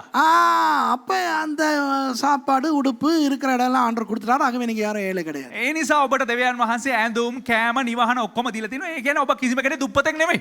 So you can't be poor because nobody is staying after service and saying I can't go because I don't have a place to go. You are going somewhere. That somewhere has been given to you by God, okay? So our God is the provider. He is no respecter of persons. Okay? அவர் எல்லாருக்கும் பாரபட்சம் இல்லாமல் கொடுத்து கொண்டிருக்கிறவர். අපේ දෙවියන් වහන්සේ පක්ෂපාතීත්වය බලන්නේ නැතුව හැම දිනාටම සපයන්නා වූ දෙවියන් වහන්සේ. பாஸ்டர் அப்ப பைபிள்ல ஒரு வசனம் சொல்லுதே, එතකොට පාස්ටර් බයිබලයේ එක පදයක් කියනවානේ. இந்த ஏழை கூப்பிட்டான். මේ දුප්පතා දුගියා කතා කරා. Hey, there is a Bible verse which says this poor fellow called unto God. Shall we read it? வாசிப்போமா? நிறைய தமிழங்களுக்கு இதெல்லாம் மனப்பாடமா வர்ற வசனம்டி. බොහෝ මේ දමිල අයට මේක කටපාඩමින් එන්නව පදයක්. දෙමළුන්ට බං, දමිල නෙවෙයි, මේ වගේ දේවල් වලට දමිල කියන්න හොඳ නැහැ. දෙමළුන්ට තියෙන වචනයක්. සංගීතම් 34:6. 34, Psalm 34 verse 6. ගීතාවලිය 34:6. இந்த ஏழை கூப்பிட்டான், கர்த்தர் கேட்டு அவனை அவன் இடுக்கண்களுக்கெல்லாம் நீங்களாக்கி ரட்சித்தார். මේ දුප්පතා මොර ගැසුවේ ස්වාමින් වහන්සේ ඔහුගේ බාසස ඔහුගේ සියලු දුක් වලින් ඔහුට ගැලවූසේක. අයියෝ. This poor man cried, and the Lord heard him and saved him out of all his troubles. அண்ணா, அக்கா, மாமி கேளுங்க. අයියා අක්කා නංගි අහන්න. பைபிள்ல ஒருத்தர் බයිබල එක්කෙනෙක් சொல்றாரு, කියනවා இந்த ஏழை கூப்பிட்டான், මේ දුප්පතා මොර ගැසුවා නම්. கர்த்தர் எப்படி அது இருக்கு, வசனத்தை வாசிச்சா தான் ஜூன். இந்த ஏழை கூப்பிட்டான், கர்த்தர் கேட்டு அவனை அவன் இடுக்கண்களுக்கெல்லாம் நீங்களாக்கி ரட்சித்தார். அல்லேலூயா. මේ දුප්පතා මොර ගැසුවේ ස්වාමින් වහන්සේ ඔහුගේ බාසසා ඔහුගේ සියලු දුක් වලින් ඔහු ගැලවූසේක. හලෙලූයා. ඇත්තටම මල පැනලා කතා කරන්න. ඒකයි මම ඇත්තට මල පැනලා ඉන්නේ. මම hina වෙලා හිටියට මම ඇත්තට මල පැනලා ඉන්නේ. මේ සමහර ක්‍රිස්තියානි හරක් උඩ බිම කියවන්න නැතුව වචන විතරක් කියලා මැරෙන්න හදනවා. සිල්ට තමයි උන් කියන හිතලා තමයි මම මල පැනලා ඉන්නේ. சில கிறிஸ்தவ மாடுகள் அந்த வார்த்தை மேல கீழே வாசிக்காமல் அவங்களுக்கு தெரிஞ்சது மட்டும் சொல்றாங்க. This poor man cried, and the Lord heard him and saved him out of all his troubles. அப்ப ஜெபிக்கிற போது ஆண்டவரே, ஒரு ஆக்டாகரும் දෙවියන් වහන්සේ அந்த ஏழையை கண்ணோக்கினவர் இந்த ஏழையையும் கண்ணோக்கும் நாவா. අර දුප්පතාට ඇසගත බුදුරන් වහන්සේ මටත් අර දුප්පතා. අර දුප්පතාට ඇස යොමු කරු බුදුරන් වහන්සේ මටත් යොමු කරනු මැන. God, that poor man has been blessed by you. You heard him. You hear me also. I am also poor. அந்த சங்கீதத்துல மேல என்ன எழுதி இருக்குன்னு வாசிங்க. கீதாவலியே உட මොනවද ලියලා තියෙන්නේ කියලා. அந்த சங்கீதத்துக்கு now read the inscription before the psalm. தாவீது அபிமெலேக்குக்கு முன்பாக வேஷம் மாறின போது அவனால் துரத்தி விடப்படுகையில் பாடின சங்கீதம். අබිමලෙක් ඉදිරියේ දාවිත් තමාගේ ගතිය වෙනස් කර දැක්වීම නිසා පන්නනු ලැබූ පසු සෑදූ දාවිද්ගේ ගීතයකි. A psalm of David when he changed his behavior before Abimelech, who drove him away, and he departed. என்ற தெய்வமே, මගේ දෙයියනේ. யார் இத பாடுறது? කවුද මේක ගායනා කරන්නේ? தாவீது. David. Who is singing this? David. And who is David? Who was David? David யார்? දාවිද් කියලා කියන්නේ කවුද? தாவீதின் அப்பா ஈசாய். දාවිද්ගේ පියා ඊසා. David's Yes, sir. father was Jesse. ஈசாயின் அப்பா Obed. යෙස්සගේ තාත්තා ඕබෙද්. Okay, Jesse's father was Obed. So David's grandfather was Obed. தாவீதினுடைய தாத்தா யாரு? Obed. දාවිද්ගේ පියා දාවිද්ගේ පියා යෙස්සේ දාවිද්ගේ සියා ඕබෙද්. ஹலோ கவனிக்கிறீங்களா? தாவீதின் தாத்தா யாரு? දාවිද්ගේ සියා කවුද? Obed. தாத்தா சொத்து யாருக்கு? තාත්තගේ වස්තුව කාටද? සියාගේ වස්තුව කාටද? பேரனுக்கு. சரிதானே? ඒ කියන්නේ මුණුබුරාට. Okay, no. Grandfather of David was Obed. Who was Obed? The son of Boaz, the richest man in Bethlehem. Obed யார் தெரியுமா? ඕබෙද් කවුද දන්නවද? பெத்லகேமிலே வாழ்ந்த ஐஸ்வர்யமான போவாஸ். ரூத் புத்தகத்தை வாசி பாருங்க, அவர் எவ்வளவு பணக்காரன்னு தெரியும். බෙත්ලෙහෙම් වල ජීවත් වුණා වූ ඉතා ධනවත් වූ බෝවාස් රූත් පොත කියවලා බලන්න ඒකේ තිබෙනවා බෝවාස් කවුද කියලා. Now if you read the book of Ruth, you will know how rich Boaz was, okay? David was a very rich bloke. ஆனா நம்ம ஆளுகளுக்கு தாவீது யார் தெரியுமா? දැන් අපේ අයට දාවිද් කවුද දන්නවද? ஏழை மேய்ப்பன். දුප්පත් එඬේරෙක්. தகப்பனால கைவிடப்பட்ட. යෙස්සේ විසින් අතෑරපු පියා අතෑරපු. இப்ப புதுசா ஒன்னு கொண்டாராம். දැන් අලුත් දෙයක් කරනවා මේ දෙයක් කියනවා. ஈசாய்க்கு கள்ள பொம்பளை ஒன்று இருந்துச்சு. යෙස්සෙට මේ හොර ගෑණියක් හිටියලු. அது விட்டு புள்ள தானா ඒ தாவீது. කියන්නේ ඇගේ මේ පුතාලු මේ දාවිද්. என்ன புல்டா போண்டா கஞ்சா கப்சா விடுறாங்க தெரியுமா ஐயா? මේ මුන් මොන ටොම් පච කෙබර බේකල් ඇත බානවත් දන්නවද? You know, these people are pulling the legs of innocent people by saying that David was so poor. தாவீது இந்த இடத்துல பயன்படுத்துற அந்த சொல் என்ன தெரியுமா? ஹலோ, ஒரு புது எபிரேய சொல் படிப்போமா எல்லாரும்? சரியான லேஸ். දාවිද් මෙම ස්ථානයේ භාවිතා කරන හෙබ්‍රේව පදය මොකක්ද දන්නවද? ඉතා ලස්සන වචනයක් අපි இன்னில இருந்து கொஞ்ச நாளைக்கு இது ட்ரெண்டா ஓட போகுது இந்த சொல். අද ඉඳලා ඒක මේ ට්‍රෙන්ඩ් එකක් වගේ දුවන්න යනවා මේ වචනේ හෙබ්‍රේව වචනේ. Trend, never trend. Yes. Yeah, okay. You know, from today, this Hebrew word is going to be a little trending word for some time. Ane. අනේ சொல்லுங்க. ane. අනේ Ane. අනේ You know, say it with me. Ane. Ane. Okay. The word used here to denote the poor is ane. இந்த ஏழை என்ற சொல் என்ன தெரியுமா? දුප්පතා කියන වචනේ මොකක්ද දන්නවද හෙබ්‍රේව භාෂාවේ? எபிரேய மொழி ane. අනේ Ani அல்ல, ani என்றால் நான். Ani means me. අනේ කියන්නේ මම. But this is ane. Ane means poor, dilapidated, you know, something like that, okay? அந்த ane என்றால் இந்த இடத்துல ஏழை. අනේ කියලා කියන්නේ දුප්පතා කියන අර්ථය. இதே சொல் இந்த சொல் 21 தடவை வருகிறது பழைய ஏற்பாட்டிலே. පරණ කිව්සුමේ පමණක් මේ වචනේ 21 වතාවක් පැමිණෙනවා. This word appears in the Old Testament 21 times, okay? Let me show you one time, one of those 21 times. Come with me to Numbers chapter 12. அந்த 21 தடவைகளில் ඒ 21 වතාවෙන් என்னாகமம் 12வது அதிகாரத்துக்கு வாங்க, நான் ஒரு இடத்தை காட்டுறேன். ගණන් කතාව 12 වෙනි පරිච්ඡේදයට අපි පෙරලා ගමු. මම එක ස්ථානයක් පෙන්눔 කරන්නම්. 3வது வசனம். 3 වෙනි පදය. மோசேயானவன் பூமியில் உள்ள சகல மனிதரிலும் மிகுந்த சாந்த குணமுள்ளவனாய் இருந்தான். මෝසෙස් නම් මනුෂ්‍යතමේ පොළොව මධුවේ සිටි සියලු මනුෂ්‍යයන්ට වඩා අධික වශයෙන් මෘදු ගුණාන්විත කෙනෙක් වූයේය. Now the man Moses was very meek above all the men which were upon the face of the earth. The word meek here is actually the word ane. இந்த சாந்தம்ங்கன வருதே, මෙතන මේ මෘදු කියලා පැමිණෙන වචනේ තිබෙනවනේ. அதே சொல் அந்த என்ன அனேங்கிற சொல் தான் வருகிறது. ඒ ස්ථානෙත් හීබ්‍රු වලින් සඳහන් වෙන්නේ අනේ කියලා. அதே சொல் சங்கீதம் 34ல ஏழை என்று வருகிறது. ඒ වචනයම ගීතාවලිය 34 දුප්පත් කියලා පැමිණෙනවා. The same word is translated poor in Psalm 34. Now which of these is correct? இது ரெண்டுல எது சரி? දැන් මේ වචන දෙකෙන් කොයි වචනේද හරි? ரெண்டுமே சரி. දෙකම හරි. ஏன்னா இது ரெண்டுமே அது ரெண்டும் இல்ல. දැන් මේ වචන දෙකෙන්ම අර්ථකථනය කරන ඒ කියන දේ නෙවෙයි. Okay, both are correct because both don't mean what they say that it means, okay? The real meaning of ane is quiet, tranquil, you know, peaceful, nothing to worry, asik type person. அதாவது இந்த இடத்துல அந்த அனேங்கிற சொல் என்ன தெரியுமா? මේ අනේ කියන්නා වූ ඒ වචනේ ඇත්තම සංකල්පයේ අර්ථය කුමක්ද? කොළඹාම, කැළඹෙන්නේ නැතුව, පදරාම, මේ තැති ගන්නේ නැතුව, துடிச்சுக்கிட்டு இல்லாம, දඟලගෙන නැතුව, அப்படியெல்லாம் இல்லாம, අයෝ ගාලා මේ හදිස්සි නැතුව, இந்த கூலா chill out பண்ணிக்கிட்டு சும்மா ஆசிக்கா இருப்பாங்களே, නිකන් අර කූල් එකේ බෑන්ඩ් චූන් වගේ ඉන්නවනේ. அதுதான் அனே. ඒක තමයි අනේ. தாவீது දාවීද් அபிமெலேக்கால் துரத்தப்பட்டு போயும் අබිමලෙක්ගෙන් එළෙව්වට පස්සේ அவர் பதறாம அவர் சொல்ற, ஆண்டவரே ඔහු කිසි දැඟලිල්ලක් නැතුව දෙවියන් වහන්සේට කියනවා நான் கூலா நான் உங்ககிட்ட கேட்கிறேன், நான் பதற மாட்டேன். මම නිකන් දඟලන්න කැළඹෙන්න යන්නේ මම ඔබේ කූල් එකෙන් අහන්න என்னைய துரத்தியாச்சு, මම එළෙව්වා. ஆனா நான் உங்களை கூப்பிடுறேன், නමුත් මම ඔබ වහන්සේට කතා நீங்க என்னைய பாத்துக்கிறீங்களா? ඔබ මා බලා ගන්නවද? இந்த அனே கூப்பிட்டான், அவர் கேட்டார்.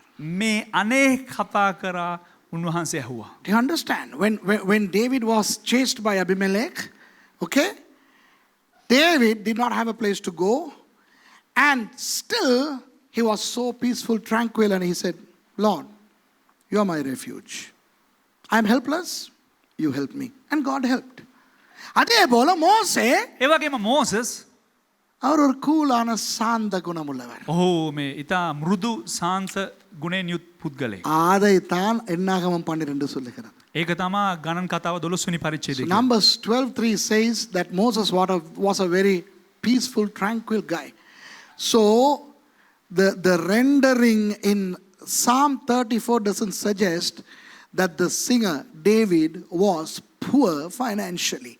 ஆகவே 34ஆம் சங்கீதம் சொல்லுவது தாவீது என்கின்ற அந்த பாடல் ஆசிரியர் பணமில்லாத ஏழையாய் இருந்தார் என்பதால். දැන් ගීතාවලිය 34 රචනා වන්නා වූ ගීතයේ සඳහන් කරන්නේ මුදල් නොමැති දුප්පතා කියලා. ஆகவே கிறிஸ்தவர்கள் பாவம், நீங்க இந்த வசனத்தை பாவிச்சு ஆண்டவர்கிட்ட ரொம்ப ஒப்பாரி வச்சிருப்பீங்க. ඉතින් මේ පව් කිතුනුව මේ වචනේ බොහෝ ලෙස දෙවියන් වහන්සේට පාවිච්චි කරලා නිකන් කඳුළු හලන්න ඇති. ஏழை நான் ஐயா, ස්වාමිනී මං දුප්පතේ ස්වාමිනී. நான் ஏழை ஊழியக்காரன் ස්වාමිනී මං දුප්පත් සේවකේ ස්වාමිනී. நான் ஒரு ஏழை பொஞ்சாதி ஆண்டவர், ස්වාමිනී මම දුප්පත් භාර්යාවක්. நான் ஒரு ஏழை பைபிள் ஸ்டூடெண்ட் ஆண்டவர். ස්වාමිනී මං දුප්පත් බයිබල් ශිෂ්‍යෙක්. ஏழை பைபிள் ஸ்டூடெண்ட் திங்கிற சாப்பாட்டை பார்க்கணும். දුප්පත් බයිබල් ශිෂ්‍යෝ කන කෑම බලන්න ඕන. So it's not poor. Do you understand? Because listen to this, I am not a prosperity preacher, but I'm telling you, Christians cannot be poor because God provides our essentials.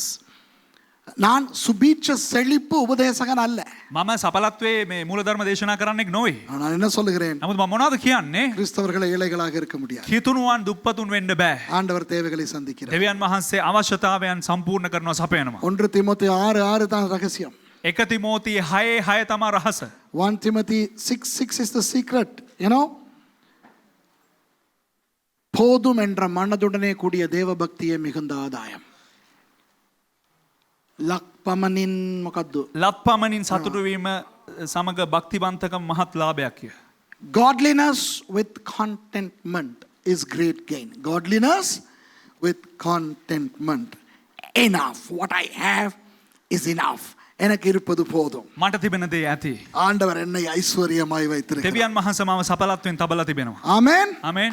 ஆகவே நாம் ஏழைகள் அல்ல என்பதனை நான் உங்களுக்கு சொல்ல ඒ விரும்புகிறேன். නිසා අපි දුප්පතුන් නෙවෙයි කියලා මම ඔබලාට ප්‍රකාශ කර සිටිනවා. வேற எப்பயாவது ஆண்டவர் ஏவினால் කවදා හරි දවසක දෙවියන් වහන්සේ මට ලබා දුන්නා නම් මට කිව්වා නම් அந்த ஏழைகளுக்கு உதவுவது என்றால் என்ன என்று நான் வேறொரு நாள்ல சொல்லிக் கொடுக்கிறேன். දුප්පතුන්ට මේ උපකාරී වෙන්නේ මොනවද කියලා මම වෙන දවසක කියලා දෙන්නම්. If the Lord impels me to do so, at a future date, I will really explain what it is to help the poor.